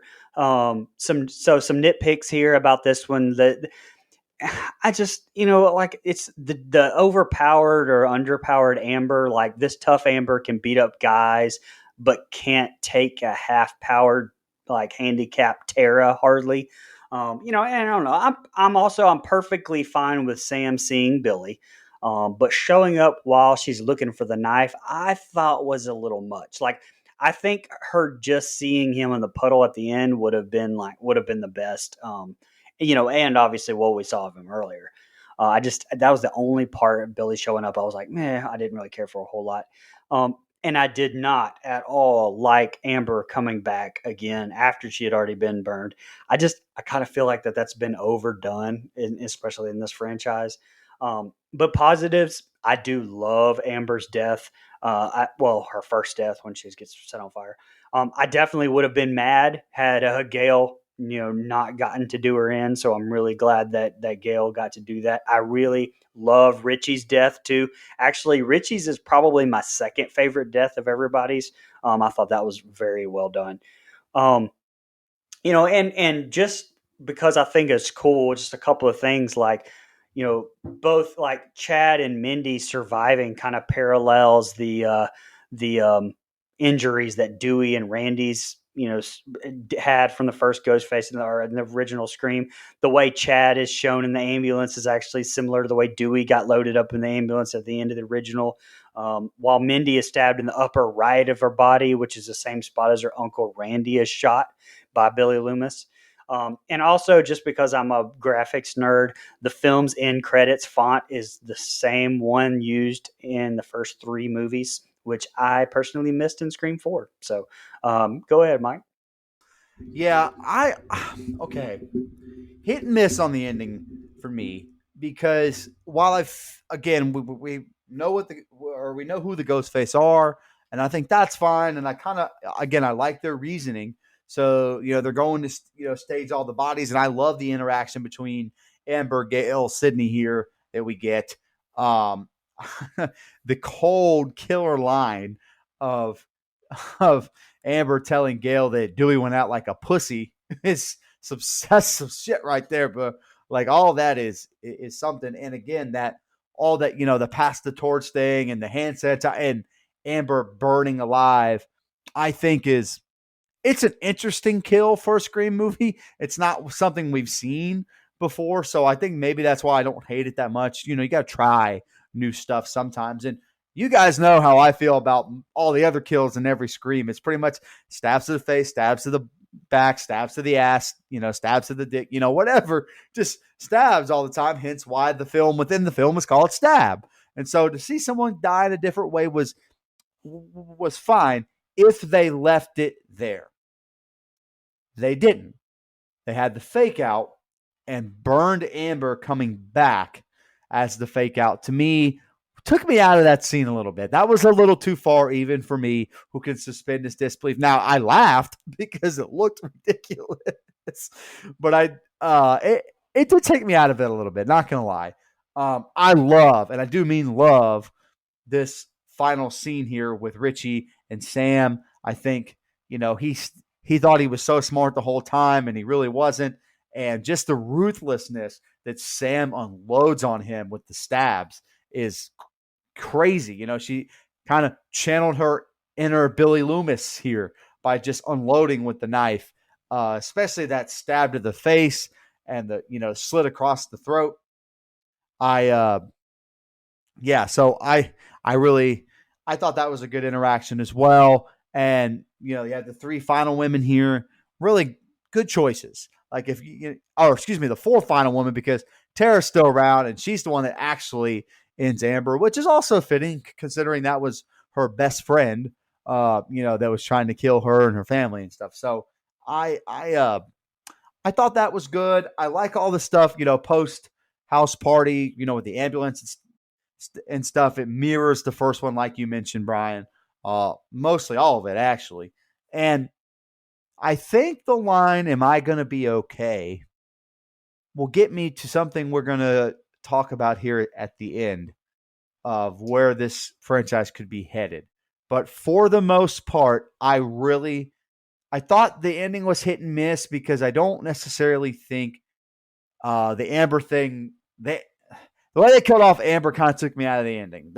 I really think that's my biggest gripe. But I like that Gail got her revenge for Dewey, and I like that, I like that Sydney wasn't the one that kind of conquered Ghostface this time. She was just a background player in the right way. And as much as I love Halloween 2018, she didn't Laurie Strode herself here. She was there, but she wasn't the focal point. And I think Sam being the one that conquered Ghostface was a good choice. So a little bit of hit and miss, but overall, I enjoyed it. All right, y'all. Y'all ready to jump into social media? We got a decent amount of comments. Sure. Let's start with Twitter first. Kevin Scanlon, he commented, "In my opinion, this movie was the best since the original. Where does it land on the list for you guys?" Well, my friend, we're going to rank these later, so just stay tuned. And then Sean Irwin. Oh, I can't believe he had the nerve to say this to me. "This opening sequence was the second best of the series. It's overall a great movie. My question is, why does Nico hate great movies? My question is, why do you like bad movies?" Nico does hate some great movies, but he likes some other great movies, so I'm willing to call it a wash. I feel like, how dare you? The unmitigated gall of you, Sean Irwin. Anywho, appreciate you, Sean. Thank you for being a fan. Let's go to Facebook now. Jennifer Kramer commented, "I really like this movie. I've seen it twice in theater, and my husband thinks I'm crazy for it. I can't wait to own it." Me too. I'm going to buy it on Blu-ray when I can. I'm excited to have Me the Blu-ray. and Mike both want it on the Blu-ray. Hashtag physical copies are better. Overall, I just love all the Scream movies. I think this one ends the Gail and Sydney storyline, and moving forward, it's a new Scream franchise with new survivors. I mean, I honestly don't know where Scream 6 is going, so I mean, I could see that happening though. Let's jump on Instagram now. Mark_have commented, "That's the Scream movie I was looking for, with a bunch of exclamation marks and the hand clap emoji. I respect it, brother." Crystal from Horror Nights In, she commented, "Favorite kill." We'll touch on that in just a few moments. Absolutely. Queen is Elizabeth 717. "Do you think Tara and Sam's mom and Tara's dad will be in the new one for how they were portrayed in this film?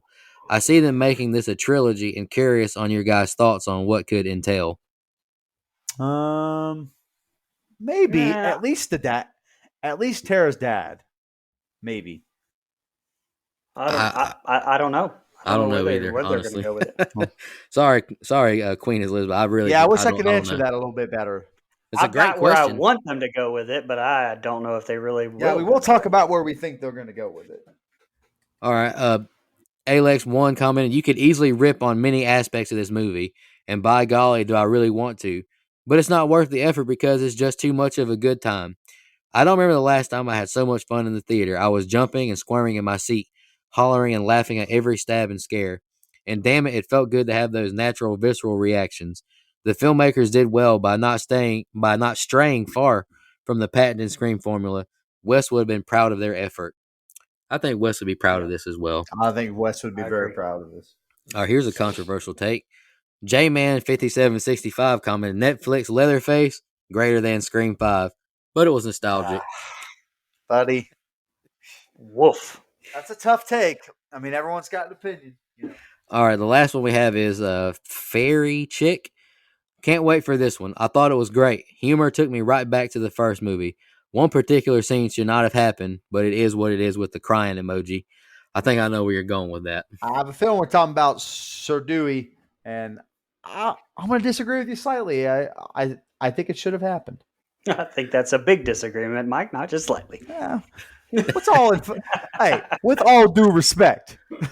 Yeah, with all due respect, respectfully. All right, that's it for social media. Y'all ready to jump into fun facts? I've only got one.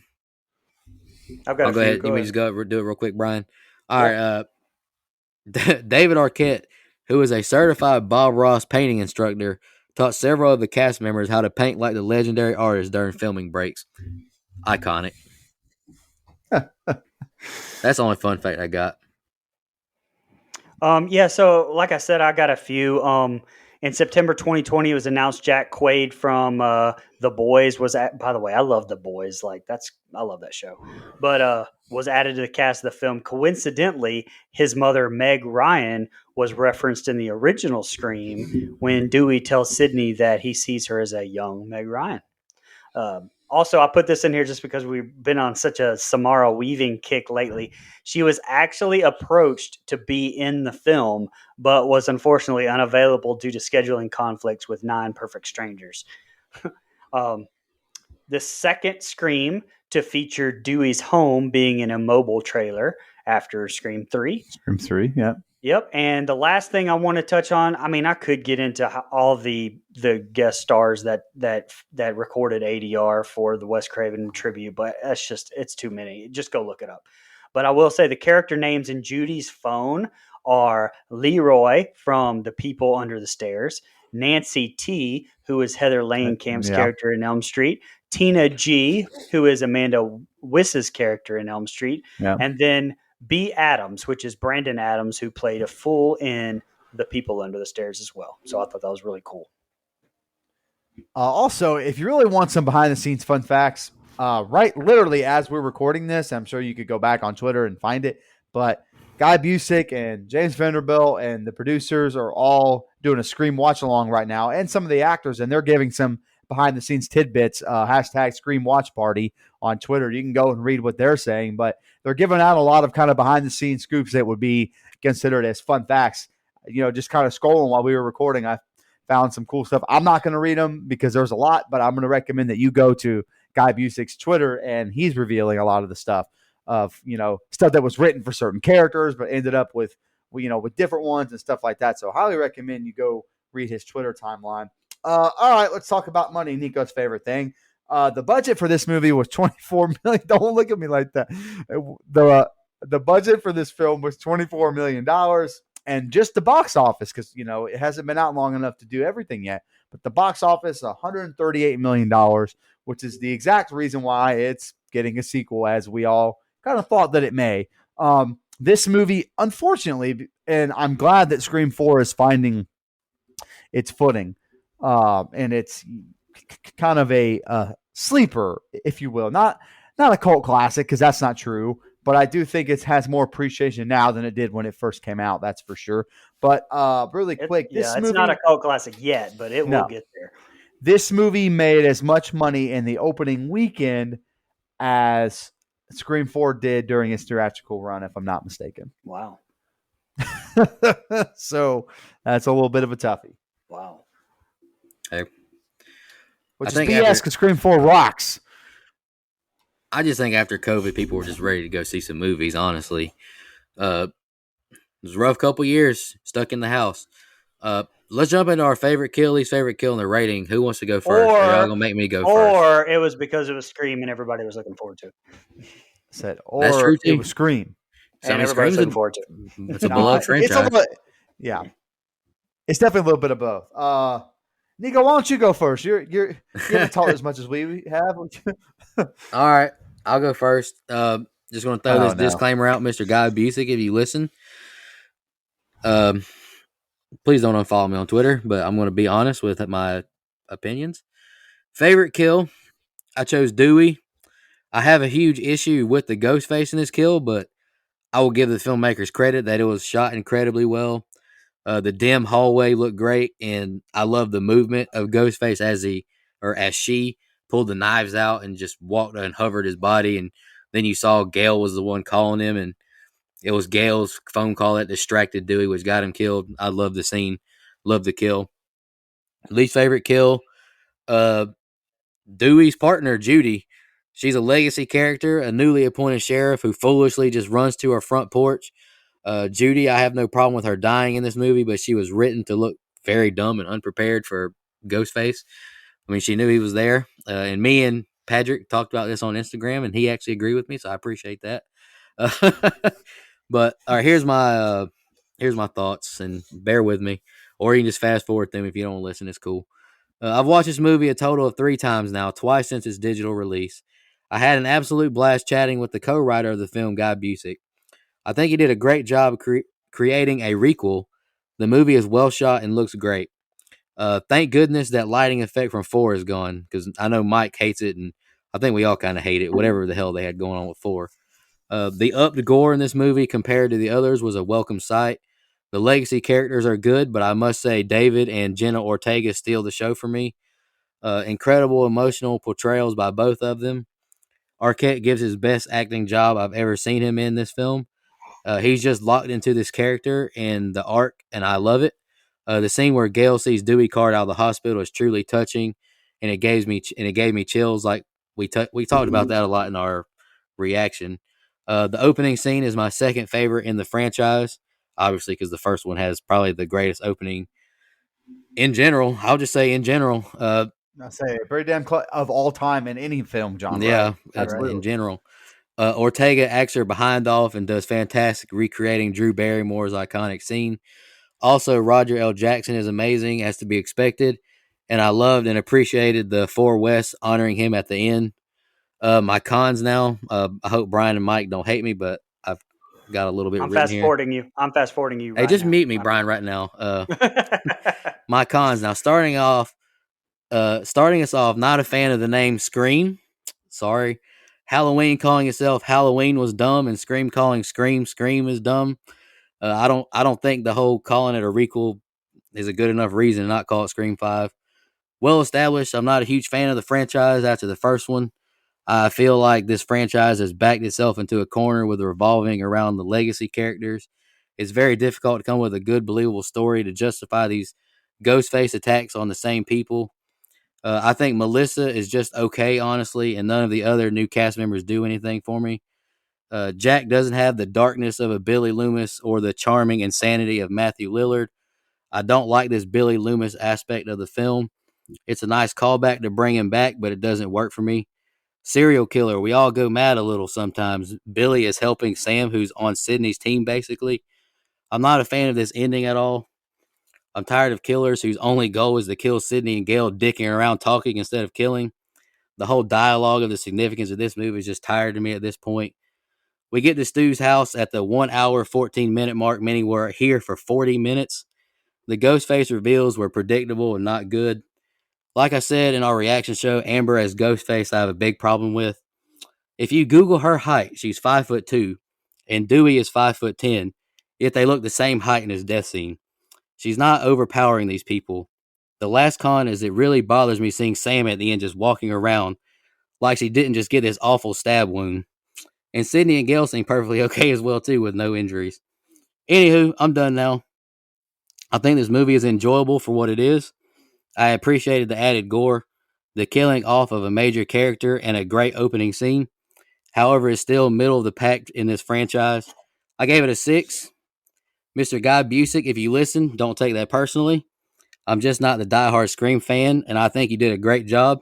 These are just my honest, unbiased feelings. Are you All done? right, now that you got I'm sorry. I muted you. I wasn't sure what you said. But yeah, Mr. Busick, me and Mike will gladly be in Yeah, Scream 6. don't worry. We'll gladly be in. Just don't worry about it. Just fast. I hope everybody fast forward through that, and now we're on to the real stuff. Here we go, everyone. Do you want to go ahead, Mike, or do you I want me love to? you guys. Sure, I'll go. Let Brian go last. I'm about to get kicked Well, off hey, the show. don't forget we have Dustin and Shan's to read too. Okay. Well, okay. Sorry, you can cut this out if you want to, but I can read Dustin's first real quick. Okay. Let me pull him up. Sorry. Well, come on. Okay. All right, here we go. 1, 2. Okay, I'll go ahead and read Dustin since he couldn't make the show again here tonight. He says his least favorite kill, do I even need to say it? R.I.P. Dewey. It should have been Gale. No, that would not have had the same impact, but okay. Favorite kill, Wes. Great effects of the knife coming in and out of the neck. Really great kill as well. This is what he says about the film.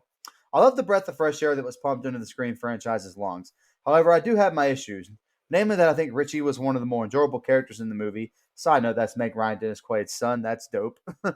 However, his turn was probably one of the most predictable ones in the franchise. Secondly, Amber was one of the killers. I have a hard time believing that scrawny high schooler could overpower any of the men or women that she allegedly does. Not buying it. Now, to the argument that Scream is less about who's Scareface. That's a funny callback if you guys know. Now, to the argument that Scream is less about who Ghostface is these days. I disagree. It doesn't have to be everything, but it still needs to be important because otherwise there's no suspense and it's all just about kills. That detracts from any real substance of the movies, which is already lighthearted and meta as hell. Lastly, this movie praising that turd that is the Babadook loses points for me. So while I enjoy the movie, it's a middle-of-the-road Scream film to me. I'd put it after OG 4 and 2, but before 3, and it's interchangeable with 2 for me. Rating 6.5. All right, Okay. Mike. Hey, let me read Shan's before you sure. go ahead and do yours, Yeah. if you don't mind. Yeah. She said, so from the moment God that damn I it. found out that the directing writing team of Ready or Not were going to be taking on the newest Scream, I was optimistic because I already loved that movie. There was so much anticipation, and it did not disappoint. Of course, I hated that Dewey had to die, but I also knew going in that there at least one legacy character wasn't going to make it through. The requel concept is more than an example of how Scream will continue to influence the lexicon of the horror genre. I agree. The commentary on toxic fandom is so smart because if you spend any time on social media, it's there. It's true. I like the variety of new characters that are introduced in the film. I think the filmmakers did a great job carrying on the new legacy of Wes Craven. Her favorite kill is Richie because basically you get to see Sam kind of lose it and channel Billy. Least favorite kill, Dewey, but solely because I had an attachment to his character and hate to see him gone. He killed himself, or the kill. I thought she forgot the T, so I was like, he killed himself. No, the kill itself was actually pretty cool. Rating a 9. Oh, Shan, look at that. Okay. Here I go again on my own. Okay. So my favorite kill is Dewey. Because I think it was so impactful and I think it was done so well. And I didn't want to see Dewey die, but I needed one of those legacy characters to go. And within this film script, it made the absolute most sense. It's almost like David Arquette got the script, said, okay, Dewey's going to die. I'm going to make you give a fuck about me dying because I'm going to act my ass off. Like that's what I took from it. And he succeeded. I also, honorary mention to the West kill. I think that stab in the neck is really, really brutal. And I thought it looked really cool as well. My least favorite kill is Vince. Partially because you don't really see it. I love, the red right hand is there, but that's, the kill itself it's fine. It's whatever. Okay. So it's no secret. Major fan of the Scream franchise. I've even come all the way around on Scream 3 because we had to review it for this show and I don't hate it anymore. Now, again, is it great? No. But again, if it's the worst movie in your franchise, I think you're okay. I've said that a million times. But anyway, big fan of the Scream franchise. So I was very excited when I heard a new Scream was coming. one, I'm just going to be excited anytime a Scream movie is put out. Same way I am about the Halloween films. But I was really excited when I heard the team behind Ready or Not was going to be in charge of it. And you read what you kind of read why they wanted to be in charge of it. They're big fans of Wes Craven. They're big fans of the Scream franchise. And so I had a really good feeling it was in the right hands. If you watch Ready or Not, that movie's a lot of fun. And when I think of Scream, I think of fun slasher movies. And so I had a really good feeling it was going to be in the right hands. And it was. I think that Wes would have been so proud of this movie if he were still here and he didn't decide to direct it but left it in the hands of others. I think he would have been really proud of what they accomplished here. I think that's a nice blend of new and old as far as characters go. I already praised David Arquette, but I think Courtney Cox and Neve Campbell do a great job as well. I didn't quite give them their flowers the way I should have. I think, Jenna Ortega, who I already praised, she steals the show as far as acting performances. For me, I think this movie it does exactly what I want a Scream movie to do. It has a lot of great kills. It's got Roger L. Jackson's voice doing menacing things, which I love. It's meta as hell. I love the commentary on toxic fandom. I love the commentary on elevated horror. It's a really good Scream is a really good barometer for what else is going on within the genre at that time. So that's what I like about the Scream franchise is you can pop one in and know exactly what's going on in the world of horror at that time. And I think they accomplished that here. They did it with the requel commentary. They did it with the toxic fandom commentary. And I think they do a really good job. Now, they don't hit on everything. Okay. It's not a perfect film, but I do think all in all, it's a really enjoyable Scream movie. Shout out to the people who made it. It's just a lot of fun, man. I never get tired of watching it. I think it's really, really good. All that being said, I gave this movie a flat 9. Okay, all right. Okay, so my favorite kill, I've already said. My least favorite kill, I'm going to cheat a little bit and say that I loved all the kills in this. So I'm going to go with the police officer that was already dead in the hospital when Tara finds him. So there you go. So, and you guys have mentioned it, but I was kind of the opposite. I had not seen Ready or Not. And this movie is why I was so excited to watch Ready or Not after I got done watching this movie. I was so impressed by these writers and directors. And everyone knows my love for all things Kevin Williamson and my loathing for Aaron Kruger. But that's well documented. So to say that I was hesitant was an understatement. My expectations were far exceeded, and I finally know that this franchise is in good hands moving forward in all respects. To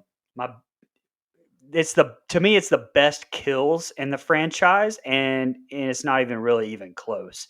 I rated Scream a 9.5. I rated Scream 4 a 9. And so I'm going to go with a 9.25 for this one and take the cake for the highest rating. I think I'm pretty happy with my ratings still for this franchise. While I maybe would go back and change some other ones, I think I would leave these where they are because there's a decent drop off to the bottom two for me, which we'll get into whenever we rank the franchise. But that's it, man. All right. Our composite score between the five of us is a 7.95, and IMDb is a 6.6 with 60,048 ratings. What do they know? What do those bums know? Huh? Anyway. Still too low. Yeah. I think they're pretty close, honestly. But anywho, let's just move on from that. All of you wrong people. What do y'all... Anyways... Y'all want to rank them now, or do you want to touch on what we want to see in Scream 6? Let's do them both at the same time. How about that? Okay. I'll rank them first because I really don't. I don't have many thoughts on because I have no idea where they'll go. I got number 1 as my favorite. Number 4 is my number 2. Scream 2022 as number 3. Scream 2, and then Scream 3 dead last. Very far distant dead last because I think that movie stinks. What do I want to see out of Scream 6? I have no idea, honestly. I have no idea where they're going to go with this because I had no idea what they'd do with 5. So I trust Guy Busick and James Vanderbilt and that team to, by my to Scream fans, they'll make a good movie, but I think they'll make a good movie as well. But I don't know where they'll Sidebar: go. Am I the only one? Am I the only one that wants to call him James Vanderbeek every time I read his name? Yeah, I almost did it earlier. I almost did it. I don't want your life. All right, Mike, do you want to go or do you want me to? Because I'm more I'll of go. a Well, let's I'm save more the of best a for where do I last. want them to go, not necessarily where I think they'll go. So go ahead. Okay, you have the most thoughts, so let's save the best for last there. Okay, I'll rank real quick. Obviously, my number 1 is Scream from 1996, classic, one of my favorite movies of all time. Again, if we were able to re-rate that film, I would go back and probably give it a 9.75. So that shows you how much love I have for the original. Number 2, I had a really hard time with this, but I think I feel pretty good about it. I'm pretty sure I gave it a 9.25 or 9.5 or something like that. Scream 4 is my number 2. I love it so much. I think it's a hidden gem. It's very of its time. And when that movie came out, I was the same age as the characters in that movie. And so I think that definitely helps my liking to that film a lot. Number 3 is Scream 2022, and it's by 0.25. There's not much difference there. You could interchange it kind of depending on my mood that day. I like both films that much. Then you got a little bit of a drop off here for number 4. Scream 3 is my number 4 because I do think it while it's not a perfect film, I think it's fun throughout. Like, it does a lot of batshit weird stuff. It's almost like a Scooby-Doo adventure in a way, and I have a little bit more fun with it than I used to. Number 5 is Scream 2, and I think it's because the second half of that thing is boring as fuck. There's just a lot of stuff I don't care about, and it's probably the 2 Ghostface reveals I care about the least.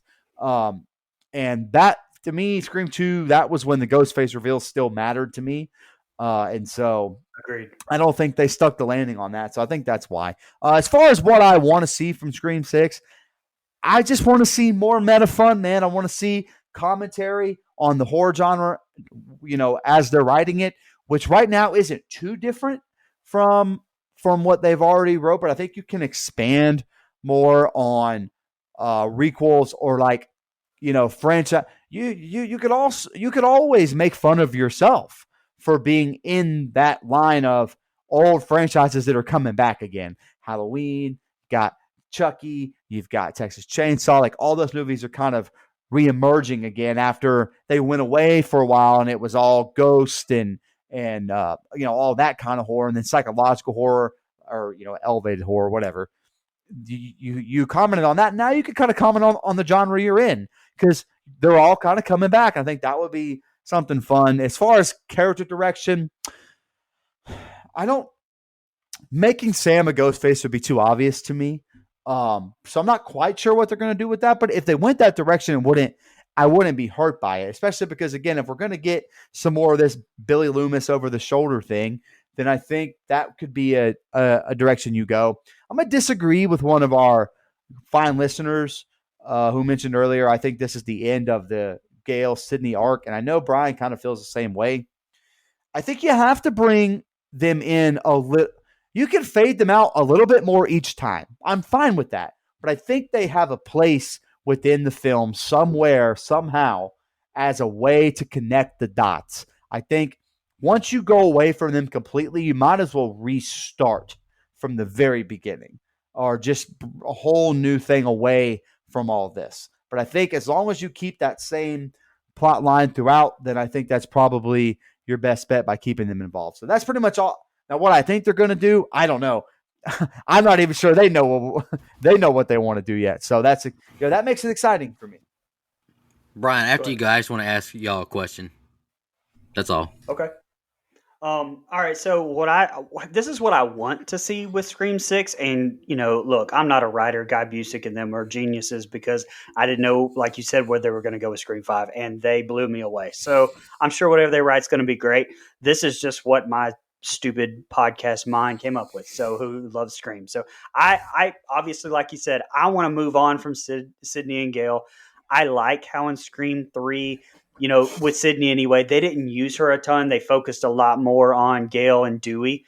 But then in Scream 4, we went back to another Sydney story like we wanted to tell. Let's move away from Sydney and Gail in this next one, since we just kind of used them some. Let's use Kirby as the legacy character in Sydney's role.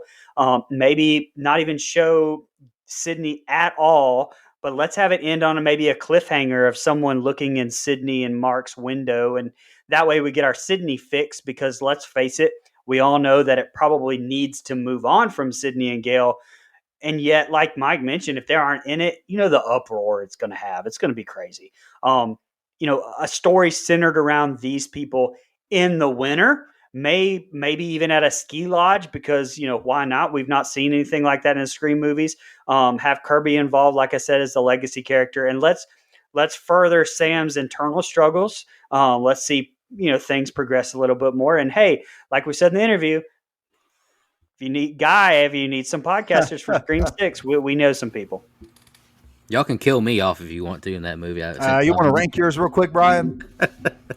Oh, I'm sorry. Yeah, I kind of already did, but definitely Scream, Scream 22, and Scream 4, and they are all like 9s or above for me. Yeah, and then same. I think I ranked Scream 3 and Scream 2 somewhere in the 6s, I think. And that's a big drop off, but definitely going to go Scream 2 and then Scream 3. But I completely agree with you, Mike.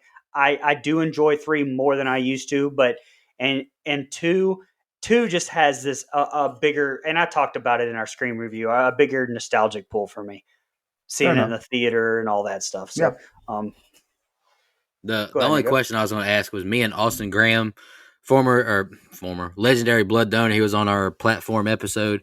He was just giving me his feedback after he finally watched it. We were talking about, if in the next one, if Gail or Sydney get killed off, I said, I feel like you got to have them at this point. Like, cause I feel like if you lose them, you lose your attachment to the franchise. And would fans even care about this franchise anymore if they're both gone? What do y'all feel about that? If you knew in the next movie both were gone and it was completely new, how would that make you feel? I'd still watch it. Like, I'm fine with it moving on. I just don't think that you should kill Sydney. I mean, maybe you could kill Gail, but I think I would be fine with them killing Gail. I think you don't have them at all in this one. Just have them doing something else. Then maybe you can bring them back in the 7th one. Maybe focus on somebody trying to kill their kids and then have Gail sacrifice herself then. I don't know. But, I mean, I don't think that they have to be in every single one, as long as they're still pulled with a legacy. I mean, you've got enough legacy now built with this and with Kirby, if you bring them back, that you don't need. I don't think you need them in it. Yeah, I would say, I don't know, honestly. I would say I would like to keep at least one of them in the films, but I'm fine with them killing another one of them off. I stand by the fact that if you're not going to make Sydney a ghost face, which I'm glad they didn't go that direction now after seeing this movie. Me too. If you're not going to do that, then I think you could keep her around in some kind of small role. It doesn't have to be a diminished role. It could be impactful, but just don't have her be the main character anymore. Just kind of come and have her be a supporting character here and there, and I would be okay with that. But what are you going to do? You're going to have her come back I don't know. every movie and do the same thing? Like, no, I think you have to find some different stuff for her to do. Stuff for her to do. Yeah, I don't know. Or make her a ghost face. Fuck it. No, I don't think you should do that anymore. I'm at the point now where I feel like if you got rid of Sydney and Gail, it's like taking Jason or Michael away. I mean, nobody's going to like that shit no more. So, I don't know. But this has been a great review. Let's shout out our blood donors and announce our pick for our next theme month, and let's get out of here. It's been over 2 hours. Our camp level reoccurring are Clayton J, Nina, Michelle Mirza, Andrew Ferguson, Carrie Adams, the Horror Movie Crew podcast, Alex Seligson, Eric Doolittle, and Sean Irwin. Our camp counselor reoccurring are Hunter Nelson, Karen, Dennis Kennedy, Edwin Hernandez Gunn, Joe Swinford, and Jennifer Davis from the Too Close to Home podcast. And our legendary blood donors, we still have film reviews to do for, are Sean Irwin and Sarah Irwin. And our Dream Warrior blood donor is David Farley. Just want to say thank y'all very much for your support, your financial contributions. It really helps us out. Takes a big burden off us, like I said, and it really means a lot to us that you help support us financially and honestly in a not very easy time for our economy. So I appreciate it.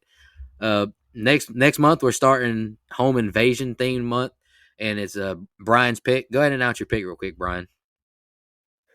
Yeah. Well, the first thing I want to do first thing I just want to say, just real quick, I want to plug it again. We interviewed him. We all own the book now. But if you're a fan of the Yeah. Scream franchise, please Absolutely. go check out Patrick Moroney's It All Began with a Scream. He interviewed most of the cast and has some amazing stories.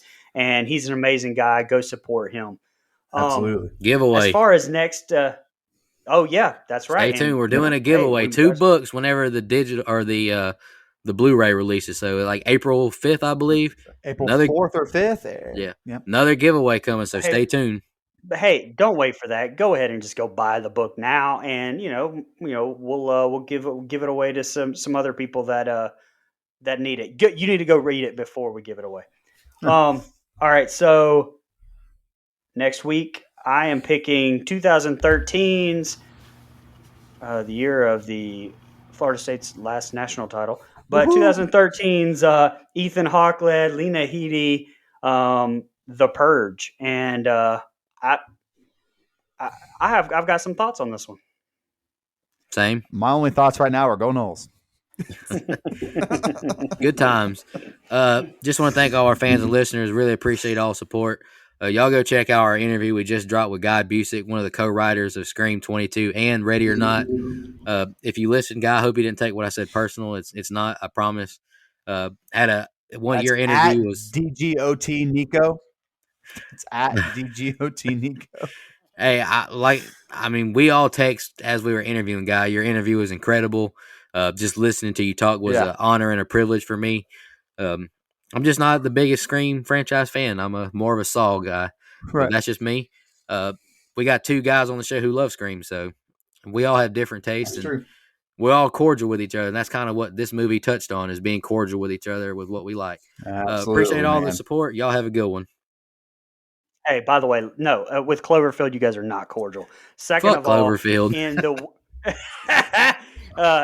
in the words of Richie from this movie, I would like to end on, please get the fuck out. Sincerely, get the fuck out. Thanks, teens. And Nico still prefers the Babadook.